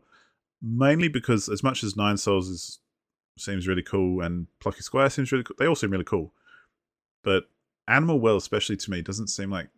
I wouldn't be surprised if it didn't do well critically. It just looks like I think that kind of game. Likely to do good critically of the 3. But yeah, I mean, it's a 5th pick, so cool. Yeah. But I also think because I'm confused about the Plucky Squire, it doesn't seem as strong as it might if I knew more about it, kind of thing. That's fair. I do think, at least for Plucky Squire and Nine Souls, they've kind of been shown at like like awards places and stuff. Yeah. So there's going to be a level of familiarity with it. Yeah, they're a known entity. Right. Like I think as long as Nine Souls comes out, both of the developers' previous games have scored pretty well in Open Critic. Yeah. I'd actually say one weakness of his is that only one of his games has a purely solid release date. That's true as well, yeah. And I think that's what else kind of went into... Like, don't get me wrong, I think he's definitely in the stronger half of the league for this year. But yeah, perhaps more towards the middle in my... That's the vibe I get. I think one thing that really helps is that Breath of the Wild 2 is so strong that if something goes wrong, it helps them make up for it. Yeah, it is that kind of... It can carry a couple of not so good releases. Exactly. Yeah, that's a good point. I'd say the other weak point is Company of Heroes 3, I think, is a counter pick that will not do well. Well, I certainly hope it doesn't. Because then it's good for me. Yeah. All right. So what about one of yours? Yeah, well, I think happily, I think Cafferel's got a very good draft this year. Yeah. I mean, Dead Space Remake has already hit a 90, so that's a good start. Yeah. Octopath Traveler 2, I think, is pretty strong. Tales of Symphonia Remastered, which we haven't talked about before as well. I think that's pretty strong. It's a remaster of a much-loved game. My only worry about that remaster is the source code for the best version of Tales of Symphonia is lost. The remaster is based on a later version that is not considered as good. Right. It only runs at a 30 FPS, I believe, and it still does in the remaster. Really? The animations for everything in the game are tied to the FPS. So if they jack up the FPS, it makes everything break, basically. See, that's not good. This is my ignorance coming out on Tales of Symphonia. The good thing is that Tales of Symphonia is such a popular game. Yeah. It's been unplayable for so long, I don't know if it'll matter. Yeah. Unless you have PC, I guess. I mean, that's kind of... Even knowing nothing about it, I recognize the game as being one of those classics that people love. Yeah, exactly. But yeah, man, when they tie things to FPS, that always makes me worried. And the other thing is like the release that they don't have the source code for actually had more stuff in it, like extra moves and stuff. Yeah, right. But they don't have that in the remastered version. Well, I think again, I've looked at each publisher kind of with a bit of context as well, and I think Cafferel's done quite well. They haven't placed necessarily very high some years. They've always had a very strong draft, I think, and have kind of been robbed a little bit. Like games which should have done good have been delayed, or that kind of thing. Right. Or had like a bad free agent pickup or stuff. Yeah, like I feel like through no fault of their own have they not done so well in the past. Kind of thing. I feel you. Kind of like I feel like there's a few people like that who've been around for a while, like Dragons like that as well, where I'd agree with that. I feel like he's never agree. really come first or second because just things getting delayed and that kind of thing, but not because he's made dumb picks, like. I would say one thing with Kafra is that in his draft he did go pretty risky at the end. Well, and I kind of like that. Yeah. I think that might be one reason that keeps happening too. Well, true. And hey, that's cool as well. Yeah. Like I was saying with my own draft last year, like I went probably a bit more risky and I ended up middle of the pack, or I got 10th or something, I can't remember. But I didn't do very well. I think you ended up decently middle of the pack, in Yeah. part because some people kind of didn't finish playing. You know what I mean? Yeah. So, and I kind of half expected that anyway, but I was happy with it too. But Yeah. it's like, yeah, that's where I kind of thought I would be. But Yeah. with this added potential of maybe it'll be above and beyond. And I feel like Right. Caffrel kind of has a little bit of that going on, especially with like the Metroid Prime 1 HD game. Yeah, like if that comes out, it should very obviously do well, right? Yeah, I love that as a pick because I don't know, anything that says unannounced kind of gets me excited when someone picks it. It's provocative. It gets the people going. Yeah, it's like, ooh, I'm paying attention now. You're like, ooh. I guess with Metroid Prime, the only thing is that it feels like the HD versions or trilogy or whatever has been rumored for like 4 years. Oh, yeah. Totally. I can totally see this not coming out. I think it's a very good counter pick. Yeah. Similarly with Angerfoot, which we played earlier or end of last year as part of the I remember 12 games of check it Itchmas. out. Yeah, so I played the free version that is on Itch, which is I think like a handful of levels, maybe 10 or so, maybe not quite that many. I can't remember. Yeah. But it's basically, if you don't know what Angerfoot is, it's basically first person Hotline Miami. Yeah, that's what I kind of heard. Yeah, and actually looking at it too, real quick. Yeah. At first, I was thinking this game might not get reviewed. I didn't realize it was being published by Devolver Digital, so it'll get reviewed. Yeah, exactly. And playing the initial kind of, let's call it the demo, I can definitely see a lot of people had some criticism when we played it as part of Hell Speed last year. Right. And it was all very valid because Right. it was a bit repetitive. It did it outstayed its welcome slightly, I'd say. Right, I get what you mean. As in, like, by the time you got to the end, you're like, yeah, okay, going through the motions. It was... It didn't do enough with its short run time to not feel like it was dragging its feet slightly. Yeah, even though I feel like if you did persist with it, because a lot of people bounced quite early from it, and that I can totally understand that. I'm not criticizing that at all. But yeah, they did do a good job of, like, every new level you got a new enemy type. And yeah. So, there was something else to think about as you went through the same motions, but you had different challenges and that kind of thing. But that was more of a tech demo kind of for the game. And as a years later, ready for a full release being published by Devolver Digital kind of thing, they can really amp it up. I feel like, there's a lot of potential there for something special. Yeah. It could also go the other way. You. So, again, not a bad counter pick, I think. I think another thing is that it would not be surprising if it didn't come out this year, it feels like. Yeah, that too. It's a bit, iffy about when it's coming out. But having said all that, that's where, I know that a couple of the drafts that I really like are not necessarily, again, they're drafts I like, not necessarily drafts that I think will definitely win. Right, I get what you mean. Whereas, like, Alex's draft, I think, is very much a technically high-scoring potential draft. I mean, for what it's worth, I would say almost put Kafrel on my list, too. Yeah, whereas, like, Kafrel, for me, has that potential, but yeah, just because a bit of risk. I don't think Metroid Prime 1 will come out. Yeah. Anyway, continue. I didn't mean to kind of interrupt there. Sorry. No, you're right. But yeah, I like the feel of Kafrel's draft. I think it's got a lot of kind of solid potential and not just randomness to it.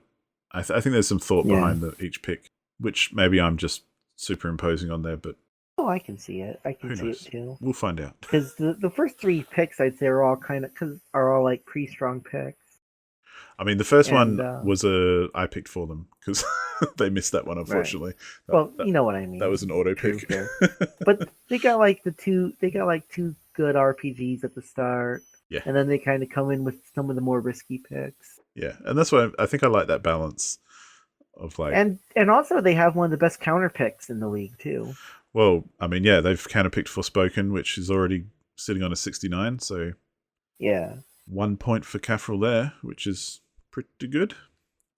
yeah, It's a good and start. 20 from the Dead Space remake. So obviously the Yeah, draft is off to a pretty good start. Can't argue with totally. that. I mean, they're already sitting in first place at present time, Yeah, which I know doesn't say much at this time of year, but you know, I mean it's still a good sign, especially with only one release. totally. And believe it or not, I think over the years, whoever's up the top early tends to stay there quite a while.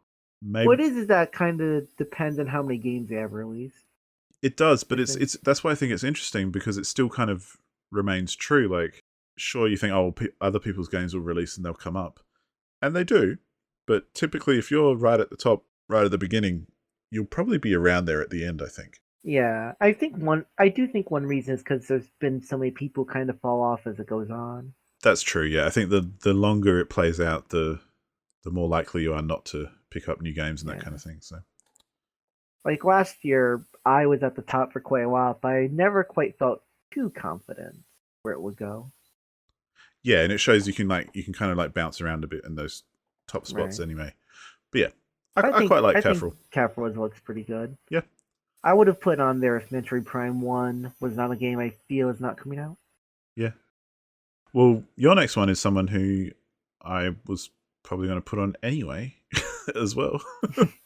Dragon. Yeah. And the bane of my existence. Gain all these picks I wanted. Well, and like I mentioned earlier, like looking over the years, Dragon's kind of, in my view, he's always had a pretty strong lineup. It's just I'd agree with that. through no fault of his own that things get delayed or weird things happen. Sometimes stuff kind of just happens. Yeah, keep him in the middle-ish. Yeah. But, I mean, even last year he got like 6. Yeah, which is good. That was, like he was like 20 points behind, so there's like a tier thing, but Yeah.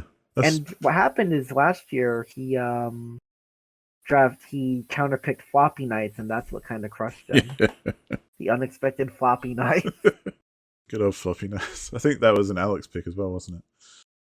I want to say yeah. Anyway. No, I'm gonna look. But I think Dragon has yeah, it was. Yeah, is consistently a contender, to put it that way. Yeah, I'd agree. He can always put some together. Yeah. But like going top to bottom for his, like you did with everyone else. Yep. You got Sea of Stars, which I just think is really good, Mm-hmm. and Like a Dragon Ishin, that's remake of a popular Yakuza game. Has a release date too. Reviews well, has a strong release date. I don't know anything about Master Detective Archive's Ring Code. Me neither. But if I recall, I was gonna say it was part of a series, but then I look it up and I guess it's not. Oh shit, that's right, this game. Oh yo, I forgot. This is the game with the it's developed by the Danganronpa people and has the same artist. Yes, I remember people were talking about that on Discord, yeah. I totally forgot that was what it was called. So that probably has a pretty good chance to actually score well then. Yeah, that's a good good pedigree. Yeah, because like all those games were in the 80s. Yeah. Or Yeah. Open Critic.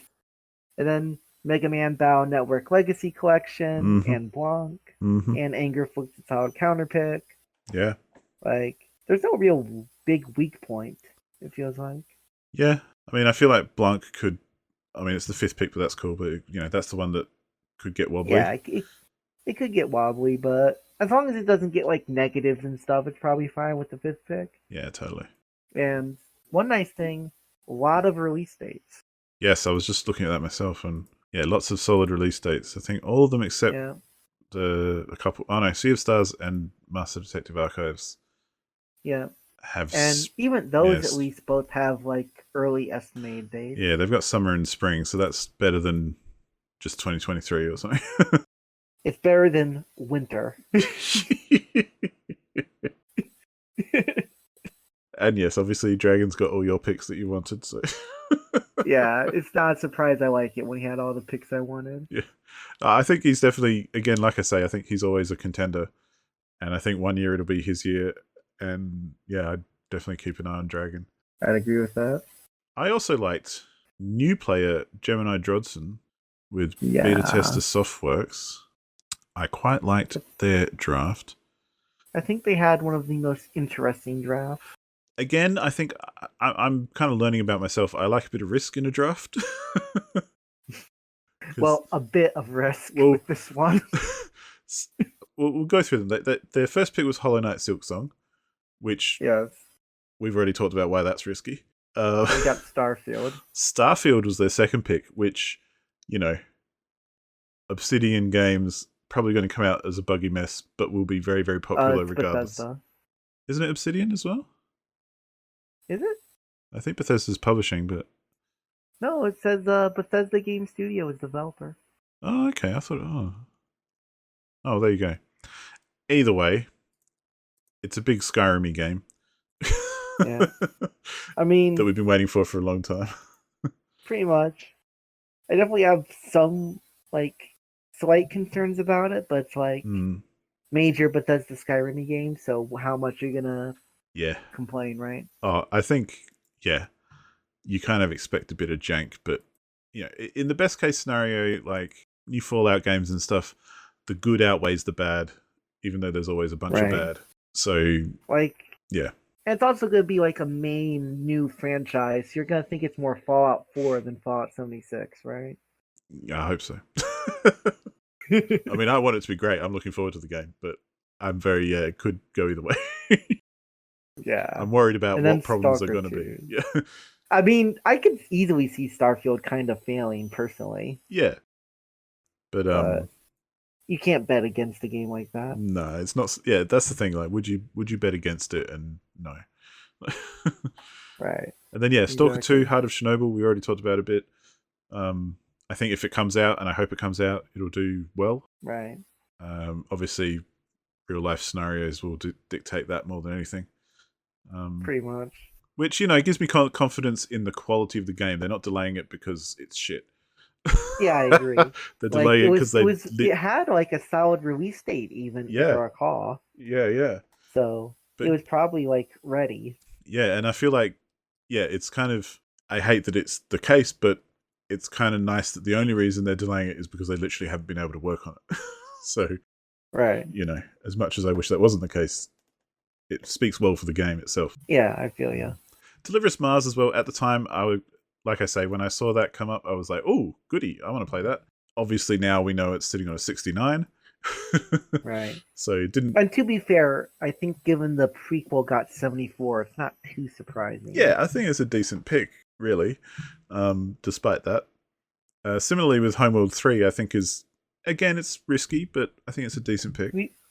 We both really liked it. Yeah. If potential. And then Metroid Prime 1 is one of the best counter picks, probably. Yeah, I'm surprised that didn't go sooner, really, considering they got the 6th counter pick. So 1, 2, 3, 4. Yeah, yeah, 6. I would have expected. I can only assume maybe some people were worried it will actually come out. Yeah, exactly. Because obviously, if it does come out, it'll score a lot. Yeah, and that's the risk with that one. Really, is just you want it to not come out. So exactly. But yeah, I thought Gemini Johnson, especially for again putting in context, a first time player. I don't know if they've played in other leagues before, but first time in our league. Yeah, anyway. I thought it was a pretty good lineup. It was I liked it. I like the risk. I like the high risk, high reward kind of style that seems to go through most of it. For me, it's just I think they're very variable. If everything goes right, they have arguably the strongest draft because you can argue their first 3 picks are all first round material, right? Yeah.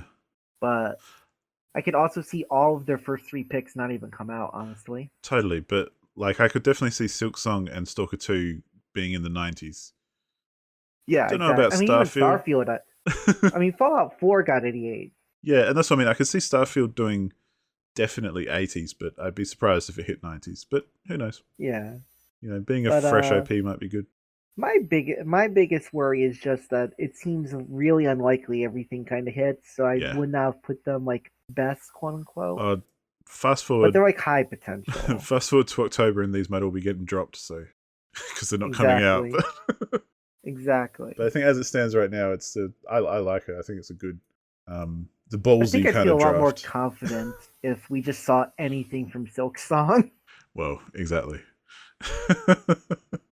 Just anything But I else. do love the Silksong pick, and I wonder if Who would do it next year? it took a new player to pick that because everyone else has kind of seen it picked the last 4 years. Maybe. I'd actually be curious who picked them all the other years. Not that we'd look right now. Yeah. Well, that's something to look at if you're interested. But yeah, that was my next one. But Like, I think that's potentially solid, but I'm not. I wouldn't put top 5 because of the level of risk. yeah, I think I've learned just in our discussion today that I like that. So Yeah, you like to roll the dice. yeah, I like a I bit. mean, I like for a bit what of a it's worth, gamble. I would say my number 5, which Yes, is Leo, is also pretty risky. I'd I agree with that. think. Yeah, But I actually really like his draft. Feels like some well researched deep cuts to me. I found most of their picks surprising. Not Yeah, so much for exactly. what they are, but when they were picked. Like, well, have a run through the picks. Yeah. Well, the first one we've already talked about, Mm-hmm. which is Wolong Fallen Dynasty. And that's what I mean. That was on my watch list, but I don't know if I would have done it as a first pick. But Leo also got final pick for the first round, so Right. that has to be What taken it is into is account their as well. first pick is almost like a second pick too. Yeah. So yeah, you have Because to you remember that. swapped in the other one. But even and then you got Armored Core 6 Fires of Rubicon, Mm-hmm. which I thought was a really cool pick personally, but is risky. I had it up there on my watch list, like not a first round, but maybe a second or third. So Yeah. I'm with them on that He had one. it in the second. My biggest worry is will this game come out, right? Yes, definitely. But FromSoft is pretty much always, hitting fire when they release stuff at this point. Yeah, Armored Core is very pop. It's yeah. been quite a while since I've games. That's what I mean. Like new Armored Core from a loved developer who's not just loved but shows that they can do good stuff. The only slight worry I have is the fact it will not be a Souls-like game. So I wonder if critics would genuinely go in with the wrong expectations. Oh, I'm sure someone will. Why doesn't this play like Dark Souls? What's going on? With mechs. Oh man. But I think if this game comes out, it'll probably be quite a high score. Yeah, I think it'll do well. And then I won't go into the full title, but just Suikoden 1 and 2 HD remaster. Yep. These are very well liked RPGs. Yeah. Again, not a series that I've ever played or know too much about, but I've definitely heard of and know that they're well liked. So the remaster of 1 and 2, I feel like is a good bet. Yeah, I'd agree. I mean, it doesn't have a release date yet, but it's a remaster. It was announced a few months ago. It kind of feels like, compared to some other ones, it feels likely to come out, right?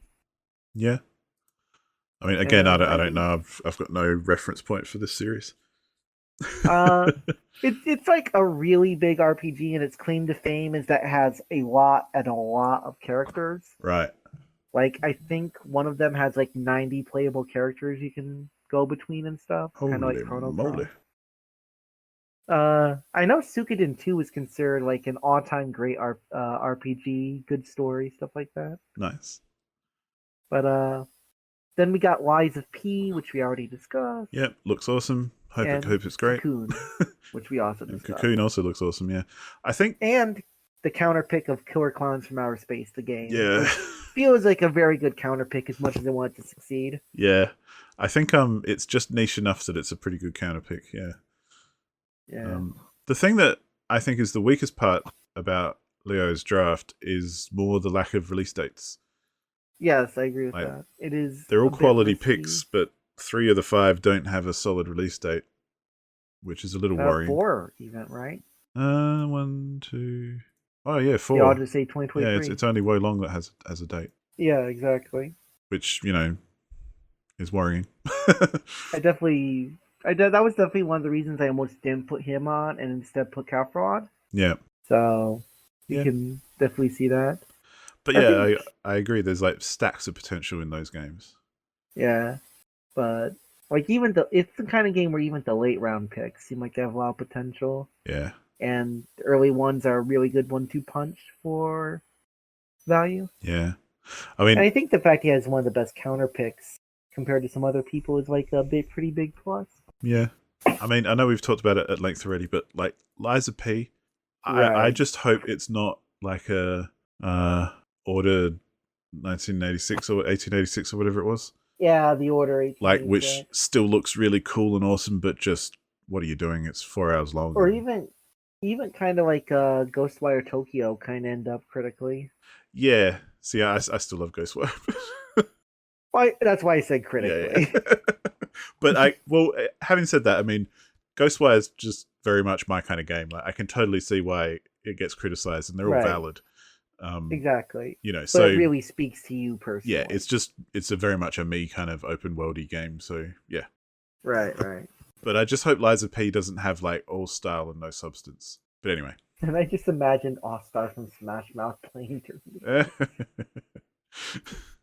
But yeah, we've talked about that at length anyway. My last Yeah. draft that I really enjoyed was Matt's.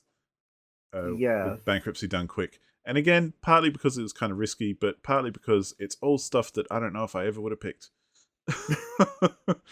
I mean, I love that. before we get to it, I'll say this is the kind of draft that I might enjoy on like seeing, because this is clearly like a passion draft, right?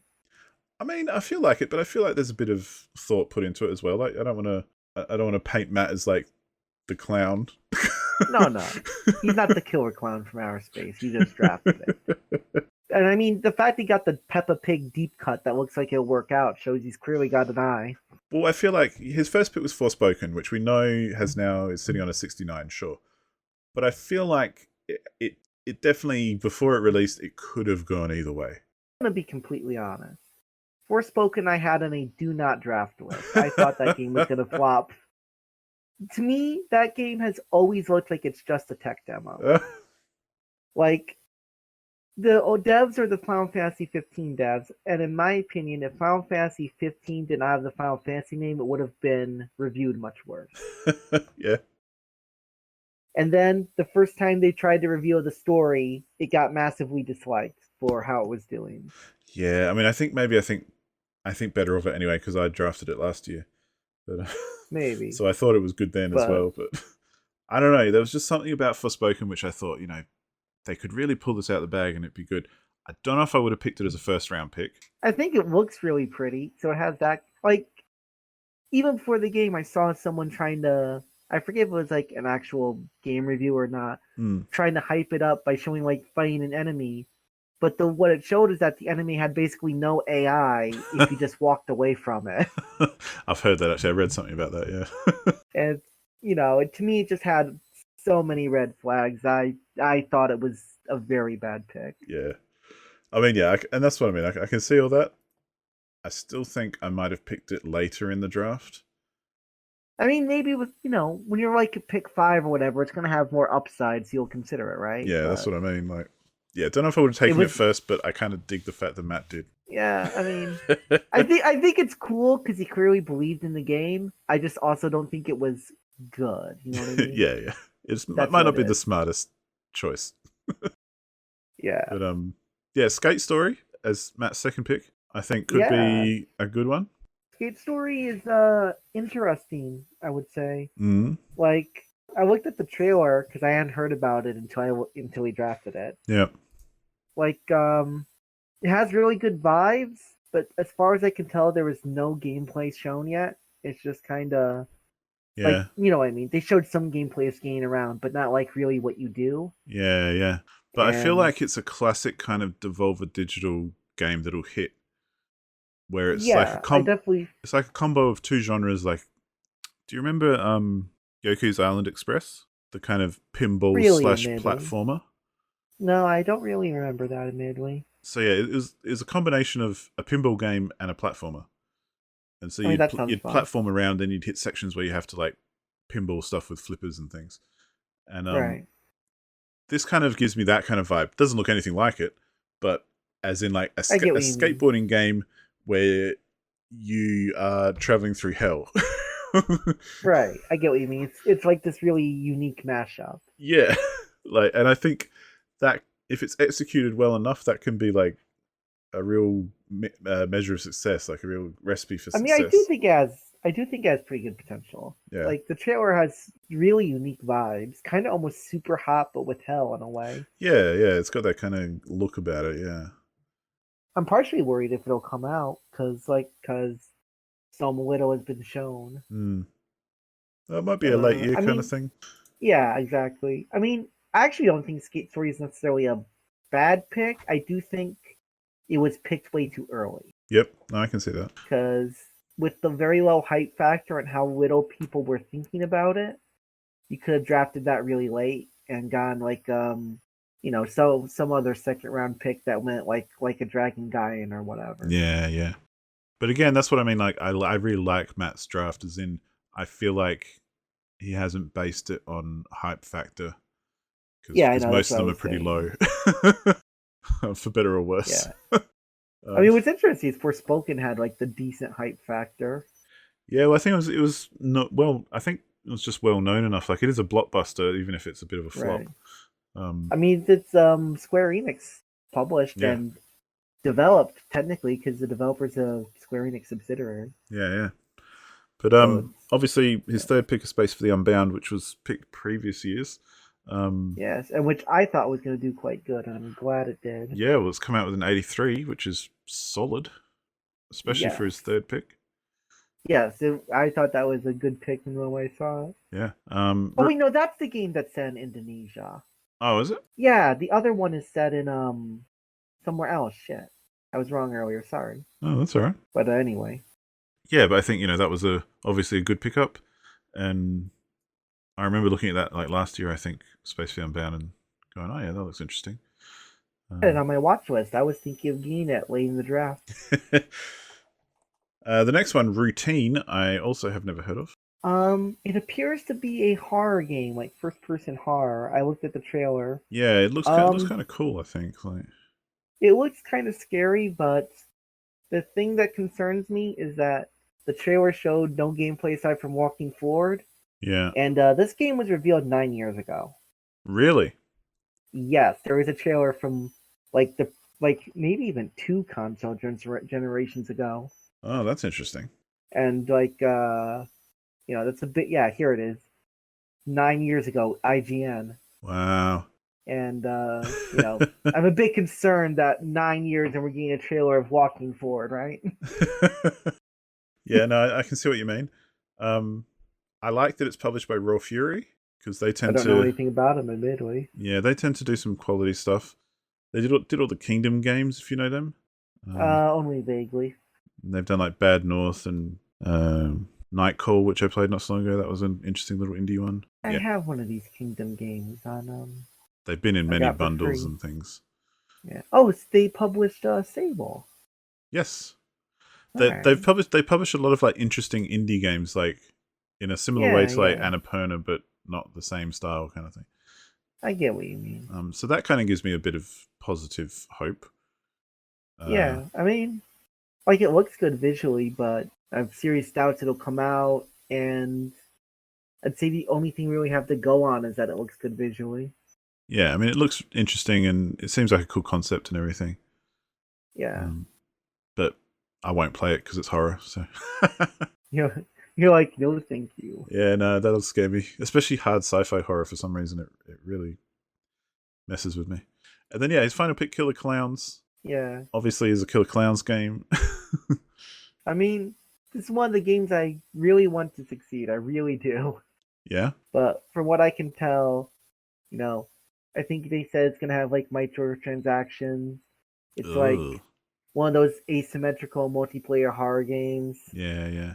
It just feels like it has all the hallmarks of a game that will not review well. Yeah, and again, that's what I mean. Like, I think I think the way I describe Matt's draft for me is that I just really like it. It's a really fun draft. I want to see how it all turns out. I agree, it's pretty fun. And I think I part of just that is because of those risky picks. I will say that I think in terms of quality, I thought it was one of the worst drafts. But I do agree that's pretty fun. I like the skate story pick.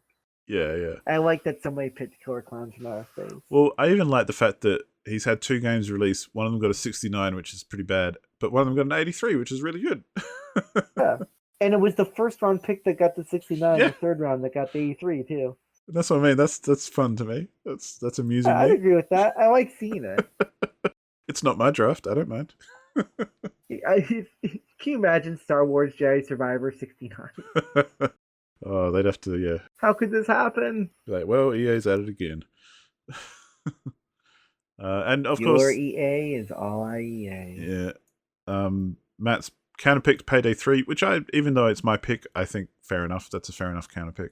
Yeah, I'd agree with that. Because yeah, I can see how that could not do well. Yeah. But yeah, I think they're kind of the people to watch, or either interesting people to watch or contenders to watch out for. Yeah. But I think overall, for the whole year, just everybody all up, I think compared to the last few years, I thought this year was quite strong actually, just overall. I feel like there were way more solid picks than just random, what are you doing that for? I feel there are less kind of wild and crazy out there ones to a degree. I'd agree with that much. I do. Yeah, just as a still vibe. think there were some weaker drafts though. Yeah, and yeah, there always will be ups and downs, but yeah, I definitely think there's some games I'm going to be very curious how they do as well. Like one, like just real quick, like Hogwarts Legacy. That's a game I'm going to be really curious if it lives up to its expectations. Yeah, I think that'll definitely be one to watch. I think as well, Hogwarts Legacy to me is a really fascinating one because the public discourse is very misleading. I think one way or the other, like because there are all the people who dislike J.K. Rowling, so they're going to dislike Hogwarts Legacy and they don't want to support it. Yeah, and there's all the other people who are really hyped for it because it looks really good, and there's other people who think parts of it look kind of questionable. It's kind of a real mixed bag. Like, I'd definitely say outside of the more political aspect. Yeah. I am concerned by the fact that it looks like they've literally just copied Destiny 2's UI, and I have no idea if they will include microtransactions or make it a looter. You know what I mean? Yeah. Like, I saw a screenshot. It is literally just Destiny 2's UI.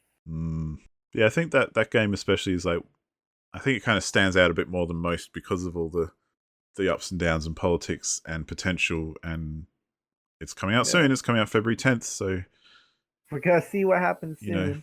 I would say very briefly considered going for the bold counter pick, and then he was like, "That's silly." I do consider it too, but yeah, there's way too much risk. Yeah, there's no way of counter picking that.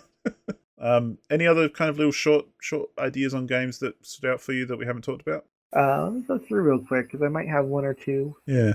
I do think Alan Wake 2 could be a real hit. I was about to say, but when is that game coming out anyway? I feel like we've heard about it for a while. That's, yeah. Like, the first Alan Wake was quite popular.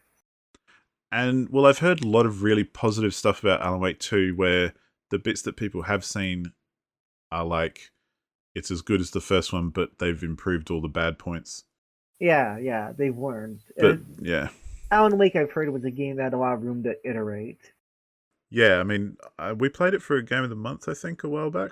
I want to say that was true. Yeah, I mean, I played it, and it's not the kind of game I would normally play, because it's a horror. But, I played it middle of the day with the lights on, and I enjoyed it. I really liked it for what it was. But right. It's definitely, it hasn't aged very well, put it that way. There's some design choices and stuff which feel very Max Payne 1. Max Payne 1, not even Max Payne 2. Which has also not aged very well, as much as I love that game. Yeah. But one thing I actually think is interesting about Metal Redux's draft. Yep. Is that Bomb Rush Cyberpunk was the first round pick, and then like the other two you would expect would have been the earlier drafted ones, right? Yeah, that's true. Like to pick Bomb Rush over Hogwarts and Alan Wake. Yeah. And Bomb Rush Cyberpunk looks like it could be fun. But definitely was like a little bit of a surprise. Yeah, but that's what I like about the draft. Like everyone does something you're not going to do.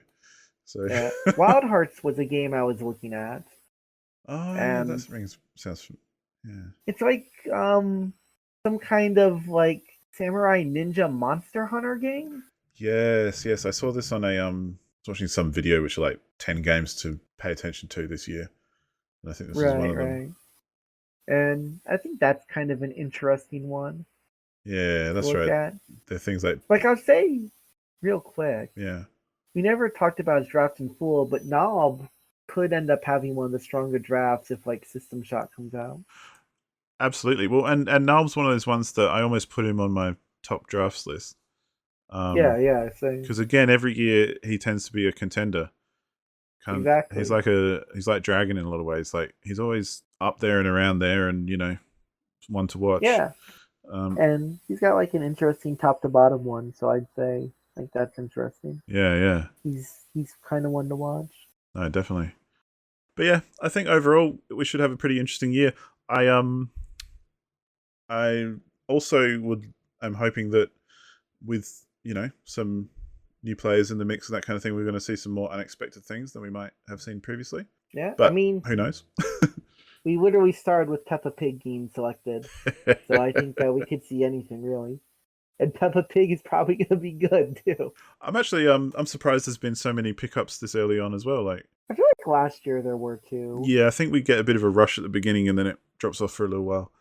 But Yeah, exactly. which is fair enough. There's all those picks that we didn't get to during the draft, so I think that's we're shaping up for a good year.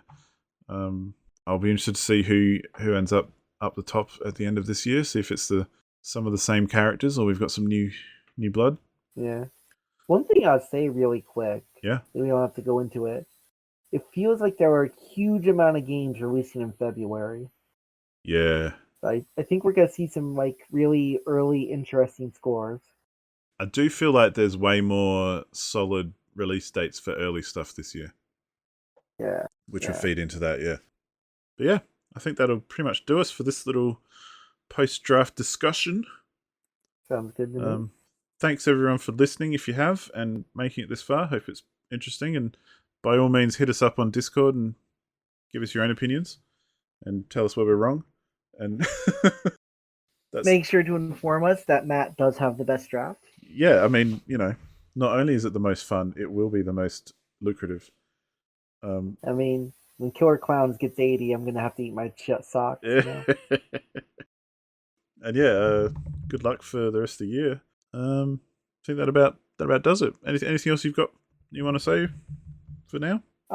Really, good luck, everyone. I think it's gonna be fun. Yep. Make sure not to spend too much of your wallet seeing all these new games and make yourself into bankruptcy done quick. You gotta stay fine, TM. And don't forget that second counter pick, because that's right. Do not forget the second counter pick. It's very important. One thing we learned last year is it can really tank you if you forget that, because you'll get an automatic minus 15 if you don't make a second counter pick. You've got all year to do it, but don't forget it. So as soon as you see something worth counter picking, I'd say go for it. After a certain point, even if you don't see something worth counter picking, you might as well try. Well, yeah, you think about it, like even if you got minus 10, like if something scored 60, that's better than not counter picking it. Exactly. So yeah, very, very much worth keeping an eye on that. But yeah, that'll do us. Thanks for hanging out. Thanks, Froy, for hanging out and discussing. Yeah, I mean, I love being on here. If you invite me back, you want to do anything during the year, I'll definitely come back on. Well, just as an aside, I know last year I had big plans on stuff to do, but dropped the ball because, life gets real. It happens. This year I'm hoping to do some more stuff during the year and throughout the year to do. So yeah, we'll probably do one of these again probably sometime, or have some other people as well to talk to. So yeah, see what happens. Stay tuned. Subscribe to the YouTube channel. All that good stuff. Yeah. Outro sound. All right. Thanks, everybody. Goodbye.